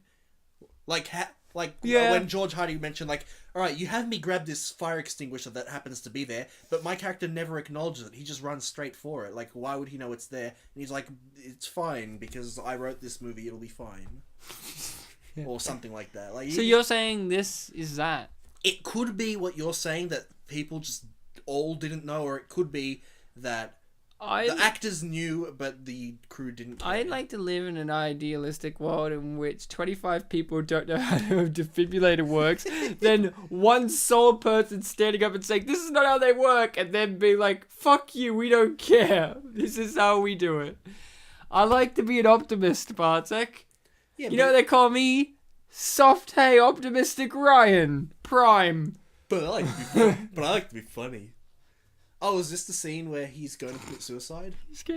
He's already on his way. Yeah, he got his card so he can, access the lift. Because I'm going to take my first jump. Chuckles. Oh, my last jump. I'm like, wait, what, David? His name's David. David, there we go. Goodbye, Dad. I love you. Like, what? Also, the mum and daughter don't notice that he left, I don't think. No, they don't, but they do notice the cat's gone. Because she starts screaming. Okay, here's something we haven't mentioned. Yeah? The girl. Yeah. I think she's a very good actress. I do too. I like her. I think that this movie is a real testament to her acting, because she really has a lot of range in this. She's upset, she's happy, she's bratty, she's got a whole range, and I feel like this is a great starting point. Like, I don't know this girl's career. She may have already been in... I guess she's already been in a few other things, but this is like a good starting off point where say when she, in 25 years' time, wins the Oscar for Schindler's List 2, Schindler's Fist Returns, Yep. She can say, she grabs that, she goes, yeah, grabs that Oscar by its little neck and says, I got here because of 9 lives. And just like, And everyone's says, like, what, she died? She died? and she goes, no, and they're like, oh yeah, I remember that film. And she's like, and if it wasn't for Ryan Sliwinski and Bartek talking about 9 lives on Spin Polish Presents from 2016, and yeah, their episode of Unappreciated Masterpieces called 9 Lives, based on that film that I did, that film would not have been recognized as a brilliant piece of work, and my career would not have gotten off the ground for me to win this Oscar. Thank you, guys. And we're sitting there as geriatric old men with like... In 20 years. 25. Okay, fair enough. We're sitting there in wheelchairs with like IVs hooked up into our veins. And you're blind at this point. Yep. And you're just like, what did she say? And I'm just like, she thanked us. And then you just say something in Polish. And I'm like, I still don't know what you said. And someone behind us is like, I listened to that episode. They predicted this exact scene. Matthew McConaughey leans over. Hasn't aged a day. Because he just doesn't age. Matthew McConaughey leans over and goes, all right, guys. Love your show. What am I going to be on? And we're like, it's over. It ended 24 years ago. 25! No, because we're still happening now. I'm predicting that our show will end next year. Oh, no. And then I'll turn around and I'll be like, it was your fault. It was your fault, Bartek, for suggesting for yourself to get that laser eye surgery. And that's why, because you're blind. And then Bruce Cook, who also hasn't aged a day, is like, she stole her speech from the episode. No, Bruce Cook doesn't sound like that at all. Get it right. She stole her. No, Bruce Cook would walk up with the crown of the English jewel on his head. He's declared king. He speaks the proper king's English and he would be like, this is a story about my ass. Because he wants to fake, because we talked about it in episode 2, but she gets like episode 47 or something. For these people who are listening to this who have no idea of any of the references to previous movies we've done on this show, that's your fault, because we've talked about Unappreciated Masterpieces, and if you just can't keep up, well, we're going to put you in a mail delivery shoot. Rate 5 stars on iTunes. And give us a written review if you want. Oh, these guys. Yep. Bartek. Look how hilarious this is. They're watching her blog channel? Like, that's the best part. The girl, that's her channel. Like, it's a big channel where people are checking it out. Yeah. So, she's YouTube famous. Yeah, she's also really into Instagram, but I guess YouTube's just more popular for her. And also, she influences these people to tase a cat. Well, she influences them to make a video about a cat, but they chose to use what's in their holsters. That's not a penis joke, guys. They actually They would kill that cat, yeah? It would fuck it up for sure, I'm pretty sure. Remember what setting it's on? Did you have to set it to boil? Yeah. Boil. That doesn't sound like an electricity kind of thing, but No. What do I know? Maybe they know how this works, but not defibrillators. Which one's your favourite security guy? I like Isaac Hayes' son. Really? I was thinking he looked a bit more like Willis from Kangaroo Jack. Was that his name? Wow. I thought you were going to say he looks like Keenan and Kel. He does look a bit like Keenan as well. I don't know which one he was. Keenan's the fat one. No, but, it's Keenan. This is Rocky and Bullwinkle. He also looks a bit like Ice Cube. So, Or Ice-T. We're just listing fat black people. Look in the scene. He's clearly not wearing anything. Yeah, come to think about it, when I was watching, I'm like, what's that backpack when he was falling? Yeah, and then he jumps off. And then, I kid you not, in this next shot... No, not even that shot. I know it definitely turned, like, the shot where he turns. And I like that turn a lot, because it's not like he turned There it his is. head. It's just there. It's just there. And it's like, Yeah. oh. Now, this is a thing. I was saying, films can be silly. Can you imagine the day that they hooked Robbie Amell up to wires and a green screen? And they're like, now just imagine that you're falling and the cat's there. And he's just like, oh, okay, sure. And he's just like, oh, hi, Mr. Fuzzy Pants. And they're like, one take, that was perfect. Thanks, Robbie. And he's like, get me the fuck off of these wires. And can I just say, people, 1080p is the way to watch this movie. Yeah, it's almost as glorious as you could imagine it. Wait, was I right or right? Was he propelled forward when he... I don't know, but the cat's not. Now, the fireworks. Wouldn't it even be better if... Wouldn't it be better if the cat got hit by a firework and it just went flying? I'm a sadistic motherfucker, but this movie brings... Well, no, it would be an That's adventure. the joy of this movie. It brings sadism out in you. Meow, that hurt. I like how the subtitles didn't put an exclamation mark in that. Because Meow, that hurt. He didn't yell it. He was like, meow, that hurt. See, look, he wasn't really launched forward. There's no cat body anywhere. So, he's dead, the cat. But then we find out he ain't dead. Maybe he landed in the backpack. Well, technically, he lost a life. Yeah, now he If only we believe has what Christopher one Walken more says. life left, yeah? No, 2, I believe.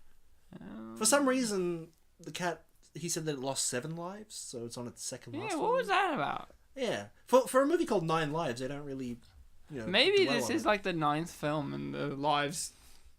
Or the 8th, I believe, should be, wouldn't it? Nah, this is the last one. Oh, were there some where it didn't die? Yeah. So it'd be like 3 lives too. Yeah, exactly. Okay. Yeah, no, it would be like 4 lives cubed, like 4 lives square. 7 lives resurrection. Redemption arc. Redemption. I love that Kevin Spacey's looking off screen. Like, I know he's looking at the TV, but it looks like he's just like... That's the thing about films. He's obviously looking at someone and they're like, good job, Kevin. And they're giving him a thumbs up and he's like, oh man, I can't wait to do the collar scene. What, that's getting deleted? Oh, damn. I'd love to listen to the director's commentary on this to find out how he Yeah, that would be feels about the interesting. movie not going as well as it could have done. Ian, you were right, Ian. I don't know how you're going to get out of this. I hate cats. And then he proceeds to be taken to Christopher Walken. Here's the thing. Because he's wearing a suit, I got confused. I thought that was a body bag. And I'm like, oh, he's dead. Oh, wow. Well, at least he's alive as a cat, Yeah. I guess. Does that mean that the cat in the human body, if that is true, died? Yeah. So he learns nothing. Kevin Spacey still hates cats. How do you feel about that? I think he learned to be just a tiny bit more tolerant. No, he learned to be a better dad. Look, there he is. And he's like, be quiet, shush. And it's like, time's passed. It's like, oh, he failed. He keeps him as a cat. Well, I guess... Because if he was like, oh, you're going to get your redemption story, he never had Kevin Spacey locked up in a cage. To be fair, that cat that he was in was already bought, though. What do you mean? Kevin Spacey already bought No, that cat, so it yeah, was already out of the store. But, like, he still let him run around and do things. Like, he didn't keep him in a cage in his store. He also wasn't the first person to find him. No, And by the time but... he did find him, he'd already been taken possession of. Yeah, but he had every opportunity to take him. Remember, she hands him over at one point to Christopher Walken. He's like, you sure? And then also, they asked Christopher Walken to come to their house, and he could have just taken him then. Because he had enough authority to be like, I can snip him. Well, I guess Like, you know, I mean, he is a like, in terms of mythos, like, we did a film called Winter's Tale that had a lot of mythology. Yeah, it did. Allegories and all that. He's an angel, Christopher Walken. You know, like, or at least some guardian force. He's a bit more chaotic than your usual one. Like, he's I guess, like a trickster. Oh, additional cat voices. The Sonnenfelds. Oh, so the director and his wife did the voices. Tomcat sounds John Olsen. Oh, there you go, Johnny boy. Yeah. So like, Christopher Walken's like an angel or guardian figure in which he's trying to right people's lives, Maybe. but he does it in this weird way of making them into cats. But if that's his goal, he wouldn't lock them up in cages unless their time has passed and they failed. Maybe he's just a realist. He's like, This guy has no redeeming feature. Tom Brand's a family man. He could redeem himself through his family. This guy is just a business guy, but cats don't really belong in businesses. Here's the thing, though. He that Ian had more redeeming qualities throughout the whole entire film than what we got of Kevin Spacey at the start. Other than Kevin Spacey has a daughter. Like, that was the only redeeming thing, is Kevin Spacey has the ability to change because he has a daughter. Yeah, While the business guy, Ian, I feel, he was right in what he was doing, but it was the way he was doing it was wrong. Like, he was too, like, cold and ethical, but the reasoning for why was completely justified, completely fair. He was cold and manipulative, but Kevin Spacey just had a big ego. He had a big ego. He was cold and manipulative too. Like, he was harsh, brash, an asshole, uncaring. Well, I feel like the other guy is like that too, but with less of the ego and more of the potential to become a good person than what we saw Kevin Spacey at the start of the movie. Obviously, the movie is a journey of Kevin Spacey righting his wrongs. Maybe. And I feel like the Ian character should have the ability to do that too, but who knows? Maybe Christopher Walken just said, you don't have a big enough ego to even have a shot at redemption. You're not Kevin Spacey. You so don't who have the cares? will. You need bouncers to do your work. And then he looks at the bouncers like, but they're fine people. I won't turn them into cats. So, the movie is officially ended. The credits are rolling, and it was an emotional time. I think it's time for our ratings and a review. I'll go with my rating and review first. This movie was a journey and a half. It's a hard one to pin down. Like we've mentioned, it is important of when this movie came out, because this is the newest movie we've done on our show. It's still very recent. It's still maybe not out where you are listening to it. Who knows? But Like Australia. But apart from all of that intrigue, the movie itself is decent. It is well shot, well choreographed, well edited. The acting is superb, of course. We've got the great Christopher Walken, we've got the great Kevin Spacey, the okay Jennifer Garner, and the great Robbie Amell. And the young girl, I can't remember her name off the top of my head, and you know, the cast is perfect. I think the music is sweet, and I feel that the story is a timeless story. It ages well. Like, it's an idea that we've all wondered about of man and animal, and what, like, the differences between, and all this kind of stuff. And, you know, the Shaggy Dog stories have dealt with this, and this is the one where it's with cats, because that's the thing.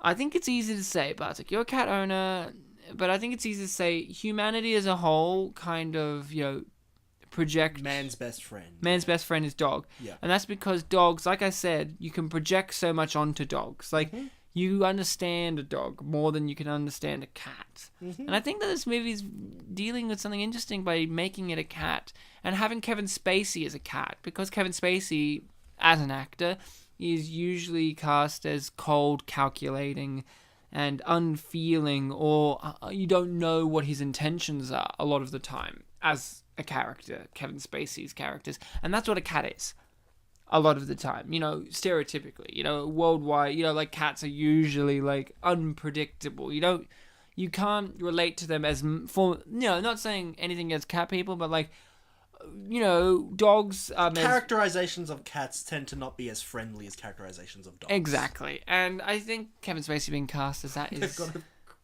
footage of the cat clips. So, if I have anything to say about this movie, is go see it. If it's at your local cinema, it may well still be. Go see this movie, buy it on DVD, and watch the mastery of this piece of cinematic brilliance. It is a movie that is modern but nostalgic at the same time, without coming across as contrived. I think that's a major thing with Hollywood now, is we're throwing back a lot. A lot of movies and TV shows are throwback to the 1980s. And eventually it's going to be the 1990s. And this movie is throwing back to the mid-2000s, which is not that long ago. But it's doing it in a way that those movies that are throwing back to the 80s aren't doing right.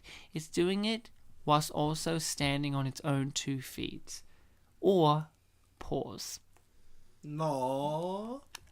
My rating for this movie would be What would one wait? If I had to give it a rating, it's hard not to say I give it 9 lives out of 9. When I watched this movie yesterday, I'm like, I swear to God, if either Ryan or Kate give it a lives rating, I'll be like, yes, low-hanging fruit. It's 9 lives out of 9. Oh, all of them, okay. All right, Ryan. It's 9 out of 9. 9 out of 9. That's still 100%.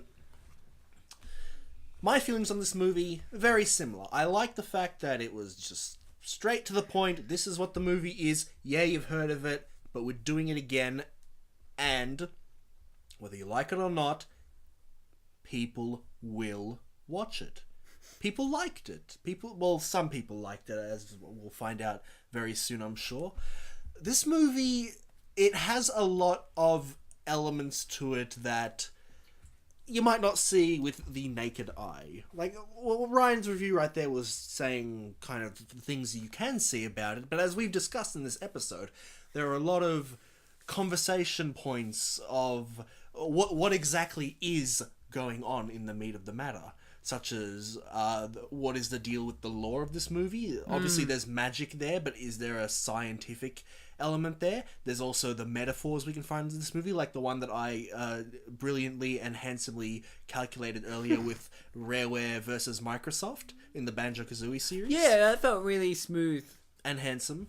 And there's also the points of, yeah, it is similar to the Shaggy Dog, but look at the title, guys. It's not the Shaggy Dog. It's 9 Lives.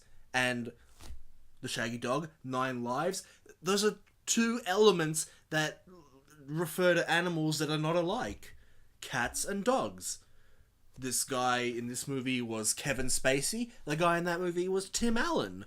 Those names don't even rhyme. They don't even look similar. Yeah. I bet they're not even the same person. I don't know. I've never seen them in a movie together. Well, Kevin Spacey has the same last name as George Jetson's boss. Tim Allen doesn't. You got me there. There we go, right What's there. the name of Fred Flintstone's boss? It's either Slade or Stone. I can't remember. Not Ellen. Not Allen, no. So you see, wait. Are you telling me that Tim Allen and Woody Allen are related? they might be, but as you just noticed, I related one of these films to Hanna-Barbera, but not the other. That's another difference. There are differences to this film. Even if they seem silly, like the ones that I've just mentioned, can you look me in the eye and say that those things aren't different? And as we know, in the future, Bartek will be blind and have no eyes. So you better look at his eye right now and tell him. You've got to listen to me right now when I'm not blind. Because this is where I say the things that matter. In 25 years' time, well, we're talking about 24 years prior, I am going to be useless. Well, we don't know that. But maybe you'll do something. I hope people love me at least. Maybe you'll become a meme. I'll still be handsome, though. Yeah, without your eyes. Without the sight, I'll still have eyes. Unless I'll be like Popeye and I'll be missing No, an eye. you're missing your eyes because you got laser eye surgery and they burned out your Oh, but eye. they actually use like super lasers instead of laser eye surgery lasers. Yeah. Like, you went to a Bond villain. Just like... And Kevin Spacey played a parody of a Bond villain in Goldmember. Did Tim Allen? No. Not in Austin Powers, no. No. Guys, this film is not the Shaggy Dog. But this film is an unappreciated masterpiece like the Shaggy Dog. It's just... I know it's semantics, but you just need to know the difference and know that when there are differences, there are different things to admire. That is kind of the core of this whole Unappreciated Masterpieces show. We've done over 45 episodes at this point, and every single one we've managed to say different things. We've managed to relate them to previous movies, but they're all different. Different. Especially the 2 Scooby-Doo movies. Yes. Very different. And my rating is going to be different from the one Ryan gave. You see, it's like the co-hosts are also different. We have to admire our own differences, even when we have similarities. Even though we're both Polish. Even though we're both Polish. And we're both handsome. And we're both peer. And we're both peers.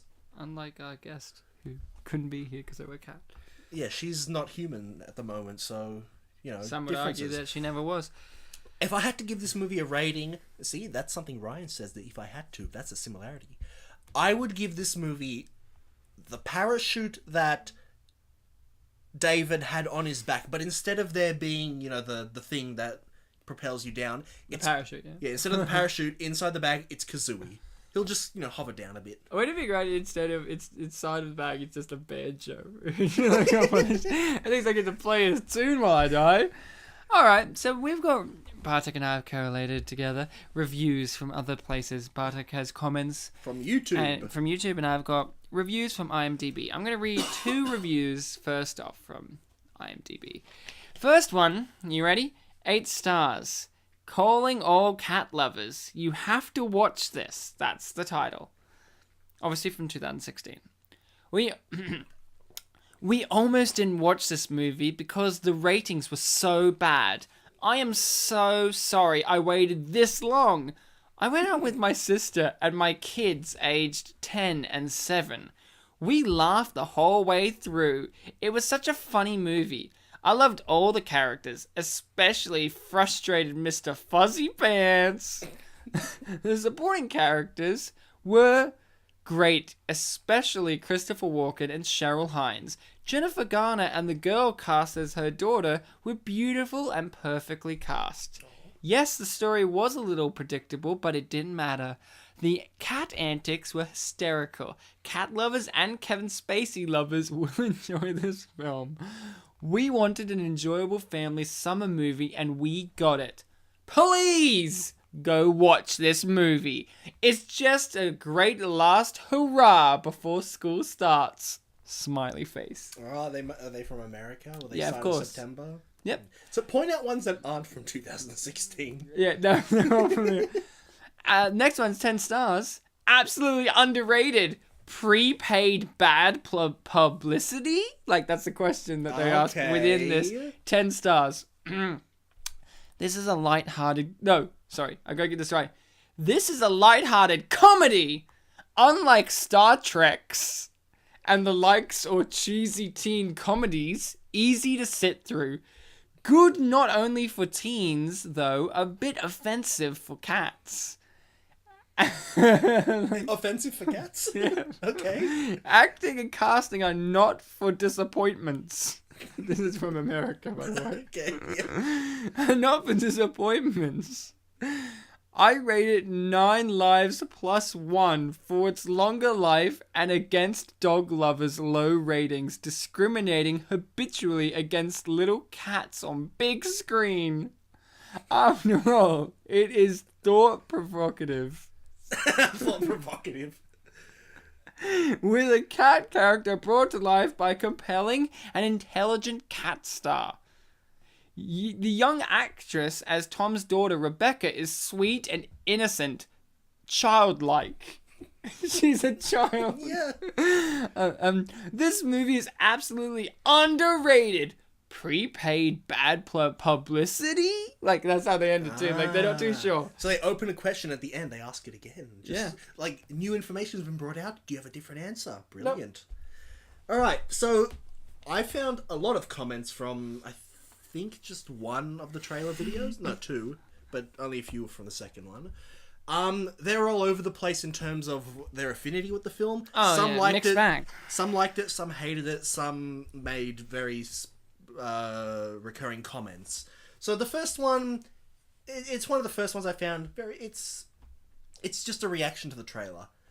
I kept thinking this was a fake trailer, like one big gag, but it just kept going.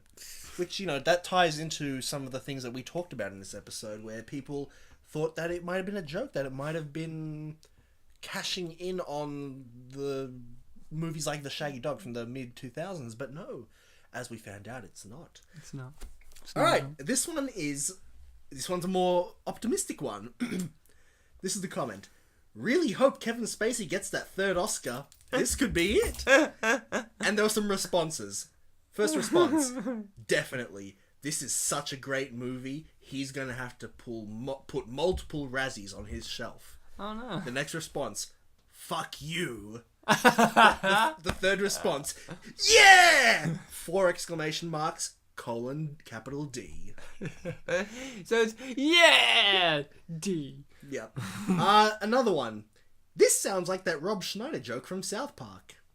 Response, probably would have been worth seeing if he was the cat. Imagine him as a cat. The next response. Where's XDX pet Peppa Pig Papa poop poop in the face got to poop in my face and poop in the face got to poop in their face and poop and pee poop in my face. And the last response, shut up, stupid 6-year-old. That was perfect, Bartek. Yep. And I'll just read one more quickly before Give me one. Alright, this is someone who's also pointed at the South Park joke, and he wants to improvise with other commenters. So he's setting it up, and the rest will follow. So, An antagonist. Kevin Spacey is a high-powered executive who seems to have it all, but he's about to become, record scratch, a cat, and he's about to find out, and this is where the next person comes in a world. And the next response, Rob Schneider! So that one didn't work out the way he wanted to, but that's it. Well, let's go back to you, Ryan. The next one is from Long Beach, New York. Like, it specifically has the location. It's so funny, witty, and original is the title. Calm down. Calm down. 10 out of 10. Okay, here we go. But wow, I have never seen the obvious crime commuted against the director, producer, and actors. Is that the title? No, that's the first sentence. Okay. The title was so funny, witty, and original. Commuted against the director, producer, and actors. But why? We'll never know why. That's in that sentence. Okay. Maybe the director didn't leave a big enough tip to one of the head critic's nieces at the corner diner. Maybe the producer took the wrong guy's parking space? Or maybe, okay. Kevin Spacey didn't sign the critic's wife an autograph. Whatever the reason is that 9 Lives was so unfairly treated, even before it was released, has nothing to do with how funny and entertaining 9 Lives was. I apologize that this review is just about the integrity of greasy-palmed Hollywood movie critics, that their goal is to influence the public to the point of movies' financial success or demise, and I am sure it's just as plain as day that 9 Lives was kicked in the balls from first day of shooting. Such a shame. See, they have an answer that we didn't even think of, which is people like us, critics, reviewers, people analyze movies, they're the ones who undermine these. I'm not saying Roger Ebert's ghost influenced this movie's failure, but I think he did. Next one is called Much Better Than I Expected. It is 8 stars. My girlfriend... Okay. You've already stopped? I've already prepared myself for this. Okay. My girlfriend made sad faces at me until I agreed to go and see this with her today. And the movie is much, much better than I had anticipated from the trailers and promos I had seen. And then in brackets, been shown against my will. Like, that you just have to put that there. Okay, I see. I went in with a bad attitude and was pleasantly surprised. Some cheap CGI is to be expected, but doesn't ruin the movie. The trailers do a terrible job of advertising the strengths of the film! All caps. Was that its own, paragraph? That was his own paragraph. It is a surprisingly mature and well-developed plot and doesn't dwell too long on either the sappy bits or the humor. It is very plot-driven and has nicely well-developed main characters, except for the cartoonish villain. All of the movie both makes sense and flows very well. I rather liked Mr. Spacey's character arc over the course of the movie. Just the right amount of jerk at the very beginning and not too much lovey-dovey at the end. Mr. Amell does a very good job as an aspiring businessman and an underappreciated son. Oh, underappreciated, almost like unappreciated. Like this movie. Though, again, the villain he plays against is weak. Miss Weissman plays a solid rich child middle schooler, though I suspect the part was intended to be a younger child. And most importantly, Christopher Walken's character was not overused or trite like the previews suggested. Unfortunately, there were some love or not fake outs with Miss Garner, but oh well. Do they mean will they or won't they? Like... Who knows? When you size it up against the in-genre competition, it frankly blows it all away. Not necessarily a children's movie like you might expect, and worth the price of admission. My girlfriend would like to add that the celebrity cat cameos are too short, which seems like a good thing to me. Okay.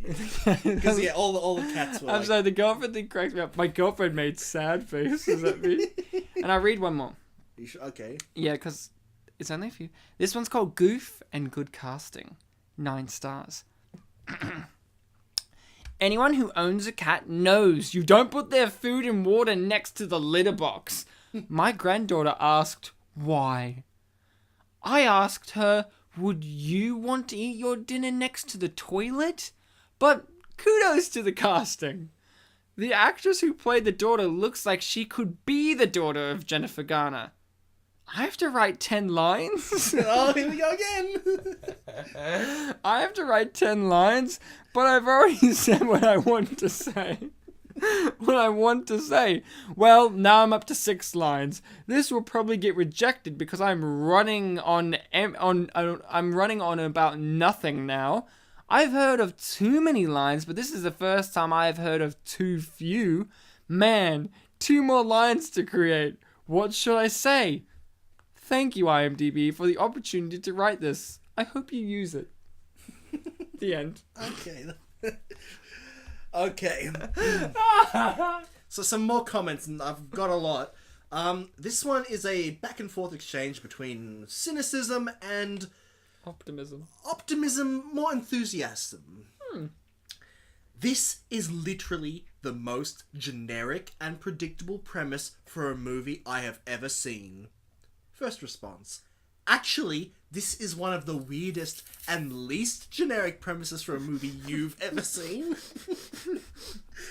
And this... No, it isn't.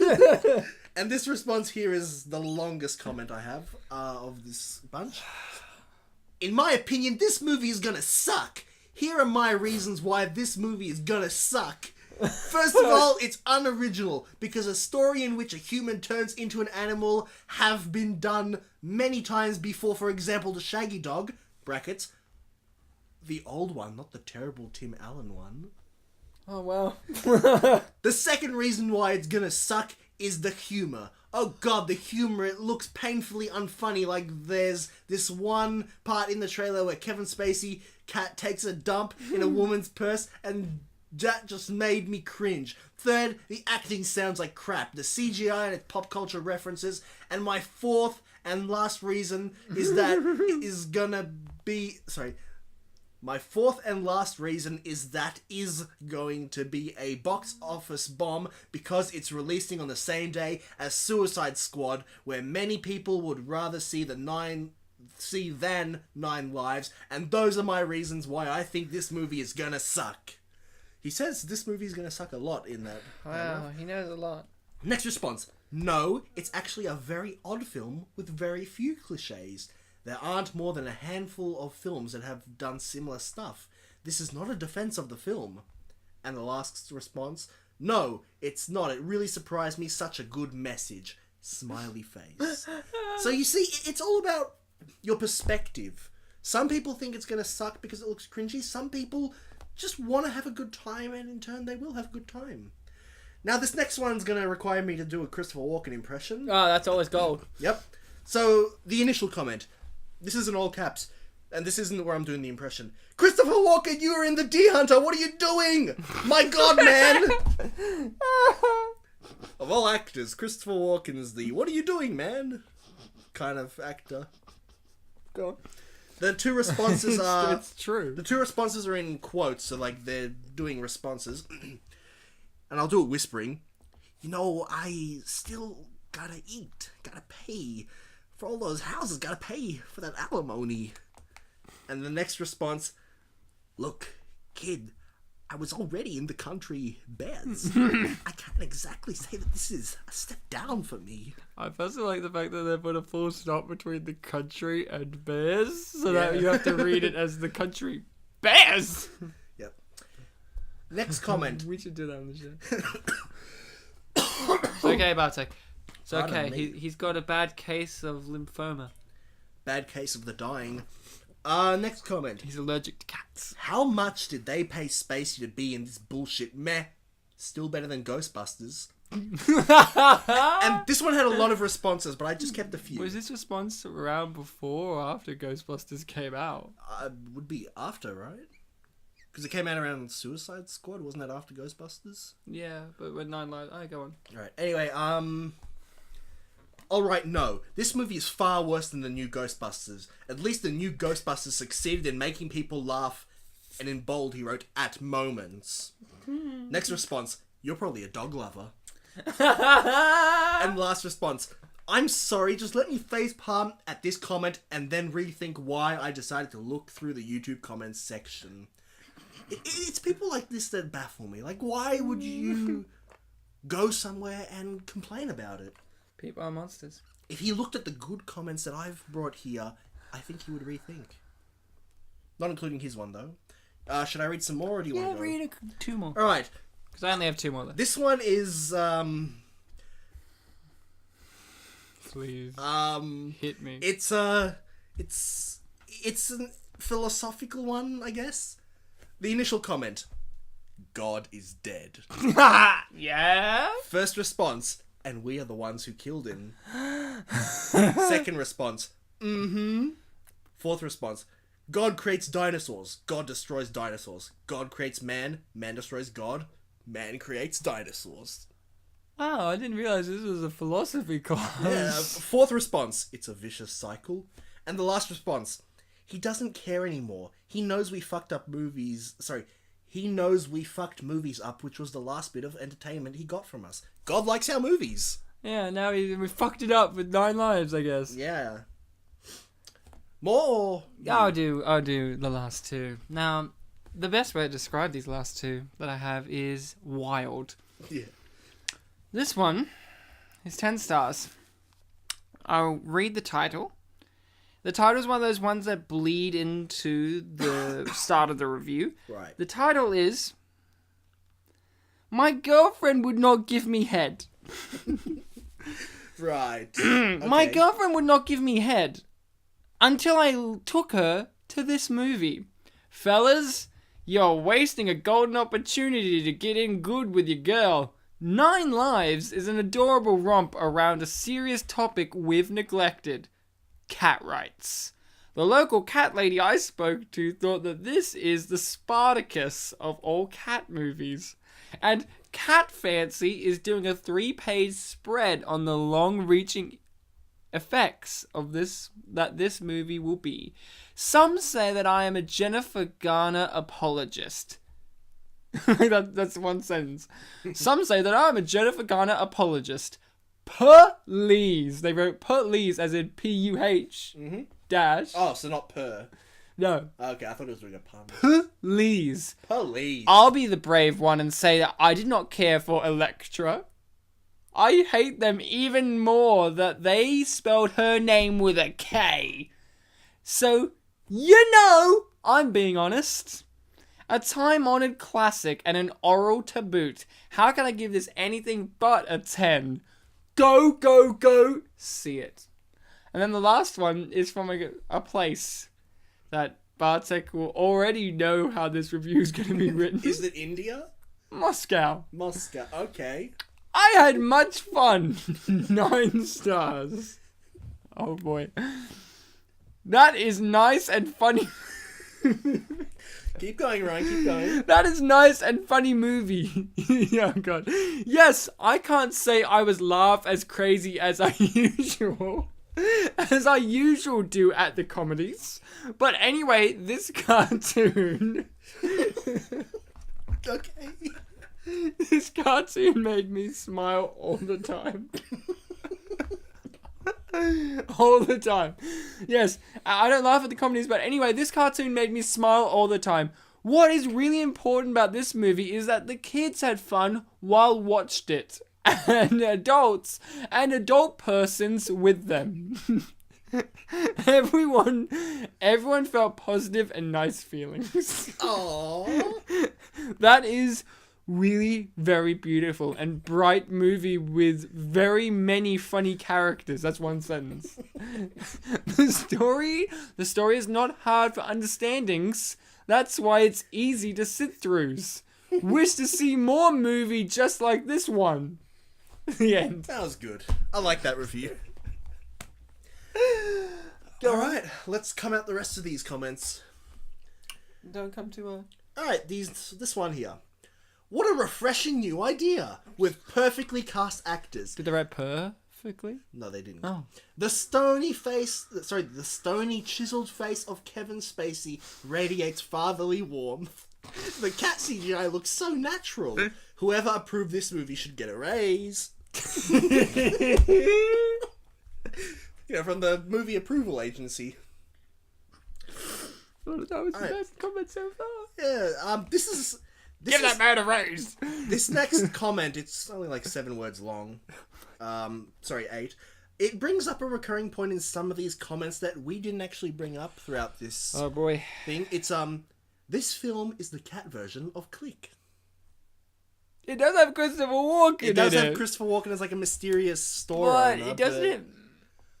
Okay. So I'm gonna have to give that some time to think about. Yeah. You know what makes me have to do? I have to watch Click again. Yeah, I do too. I have it at home, I think. Yeah, I do. It's in Adam Sandler collection. Alright, this next comment.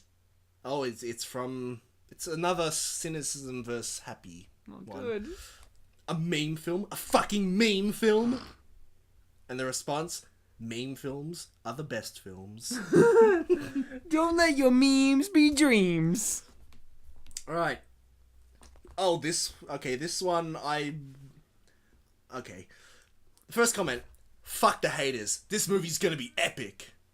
Response, no, it's gonna be cancer and shit. Suicide Squad's gonna be so much better. They were proved wrong by that. Next response, best CSGO content and more. You know cancer is a real thing that kills people and you're using it as a roast to a movie? Wow. The response, I can care less. You're like 7 saying that LMAO, fuck off kitty. And I made a note here. Many comments about channel names, profile pics, and calling each other kid later. We have this final response. We have almost an infinite amount of time in this world, dumbass. Apparently, we have an almost infinite amount of time in this world. Is that the comment? Yeah. I think that was the most profound one. And we had a conversation about nihilism in the comment section earlier about God being dead. And that was the most profound one. Yeah. And he ended it with dumbass just to give it a Yeah, just to make him like a real man. Like an everyman. It's like if I just sat here to you and I'm like, said something really profound, but I didn't add dickwad at the end. Like, you wouldn't think it was me. Like, if I just sat here and I was just like, time is relative and we are living in but a dream. And existence is a tapestry within that dream network. Dickwad. I finally heard every single word you said before dickwad once you said dickwad. Yeah, it's like, oh, that's Ryan, not some professor that they got in. Alright, next comment. WTF, did Spacey lose a bet or owes massive debts to the Mafia? Apparently the Mafia was behind this movie. The Mafia, they love cats. But response to that, Ryan, the response. I hear Oscar buzz around this already. Kevin obviously just wants that golden statue again. He is showing range. I hear Oscar purrs. Alright, this is another emotional exchange. The first comment is, that's a pretty cat. It's so cute. And the response, you lost your mind!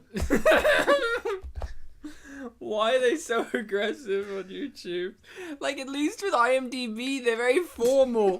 Like, they're these old women that write reviews. Like, where they say at the start of the review, hey, hi, hello there. What? I have to write more lines? What should I put in at the end of this line? I guess I should thank the site for giving me the opportunity. It's always great when they thank people for reading. Next comment. This movie is just like that movie in which man turns into dog. I think movie name is Shaggy Dog. I think so. It's all one sentence. They don't know. They don't know. They could have looked it up. And no capitalization. Next comment. Only a stupid person would bath a cat. In brackets, unless the cat got full of grease or chemicals. Cats clean themselves. They are, air quotes, not dogs. Dog people are sometimes dumb. P.S. Cats rule! Do you not bathe animals? Well, they lick themselves, Ryan. Yeah, but That's their bathing. But that cat had incredibly long fur. Maybe it got like shit in it. I'm not saying no cat needs to be bathed. But here's something too, randomly.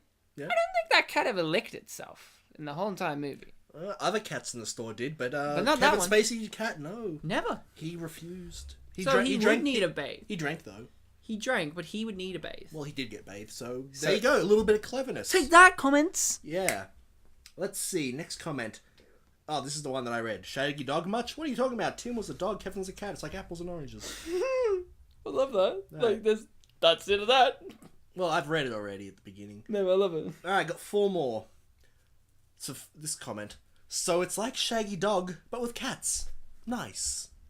See, that kind of puts it into all perspective. Like, the whole argument here. Yes, there are similarities, but there are differences too, and that's nice. Can I just read this top bit?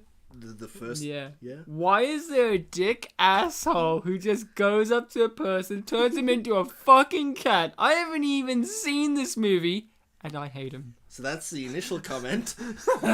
Response. He is not a, quote, person. If you see the movie, he's like the, quote, destiny who is trying to give that dad a chance to enjoy and be with his family before he dies. That guy who turns the dad into a cat is the angel of death, giving dad a lesson. Response. That guy's a dick too. So I got 2 more. Ryan, you're peeking. I'm peeking. Right, second last one, and none of these last 2 have responses. They're just standalone comments. Good. First one. I should have them on my tomb. This one you should have on your tomb because I think it references something we've talked about in the past. This seems like it's going to be a good movie. Finally, more comedy movies for families, not dirty-minded frat boys. Hashtag Mr. Fuzzy Pants. Putting hashtags on your gravestones. And the final comment, and Ryan, will this one be topped? I don't know. And it's in all caps. Kitty Cat Man! Thank you, Bartek. And that's all of the comments. A lot of comments this time. There was a lot. But, as always, you guys, thank you for tuning in to the show and to listening to us talk about these unappreciated masterpieces. Because, it's understandable. People may find it hard to listen to a podcast that goes for over 2 hours about a movie that only came out this year. That is a movie where Kevin Spacey turns into a cat. But if you made it through this rock and roll and roller coaster ride of 9 lives and were willing to hear other people's thoughts as well as our own, then you guys are the true heroes. As always, thank you guys for listening. We have a Facebook page in which you can suggest to us movies you want us to do on the show, such as, who knows? We may not have done 9 lives. And you could have been wanting that, and we wouldn't have done it if we didn't know about it, and that's the thing. Basically, don't be shy. Don't be shy. Spin Polish Presents on our Facebook, or hey, you can give us a rating on iTunes, or drop a comment on Podbean, perhaps. Who knows? It's up to you. It's your destiny. You're the angel of death. As always, you guys have been great, fantastic, amazing, wonderful, meowing people. Until next time, be kind to each other. Yes. Have a good... Oh, look. What's that? Is that a potion? Ooh, a potion. What does it say on the label? Asks me to I can't read Polish. It says, become a cat potion. I don't know what that means, Ryan, but I think I'm going to have a little swig of it. Oh no, what's happening to me? Oh no. Oh no, I've become a meow. Coming this summer, Bartek's new groove. Hey baby, you like cats? 'Cause I'm a cat. That's my pickup line, you see. Wait a second. You're cute. Oh fuck! I just advertised bestiality. Shit.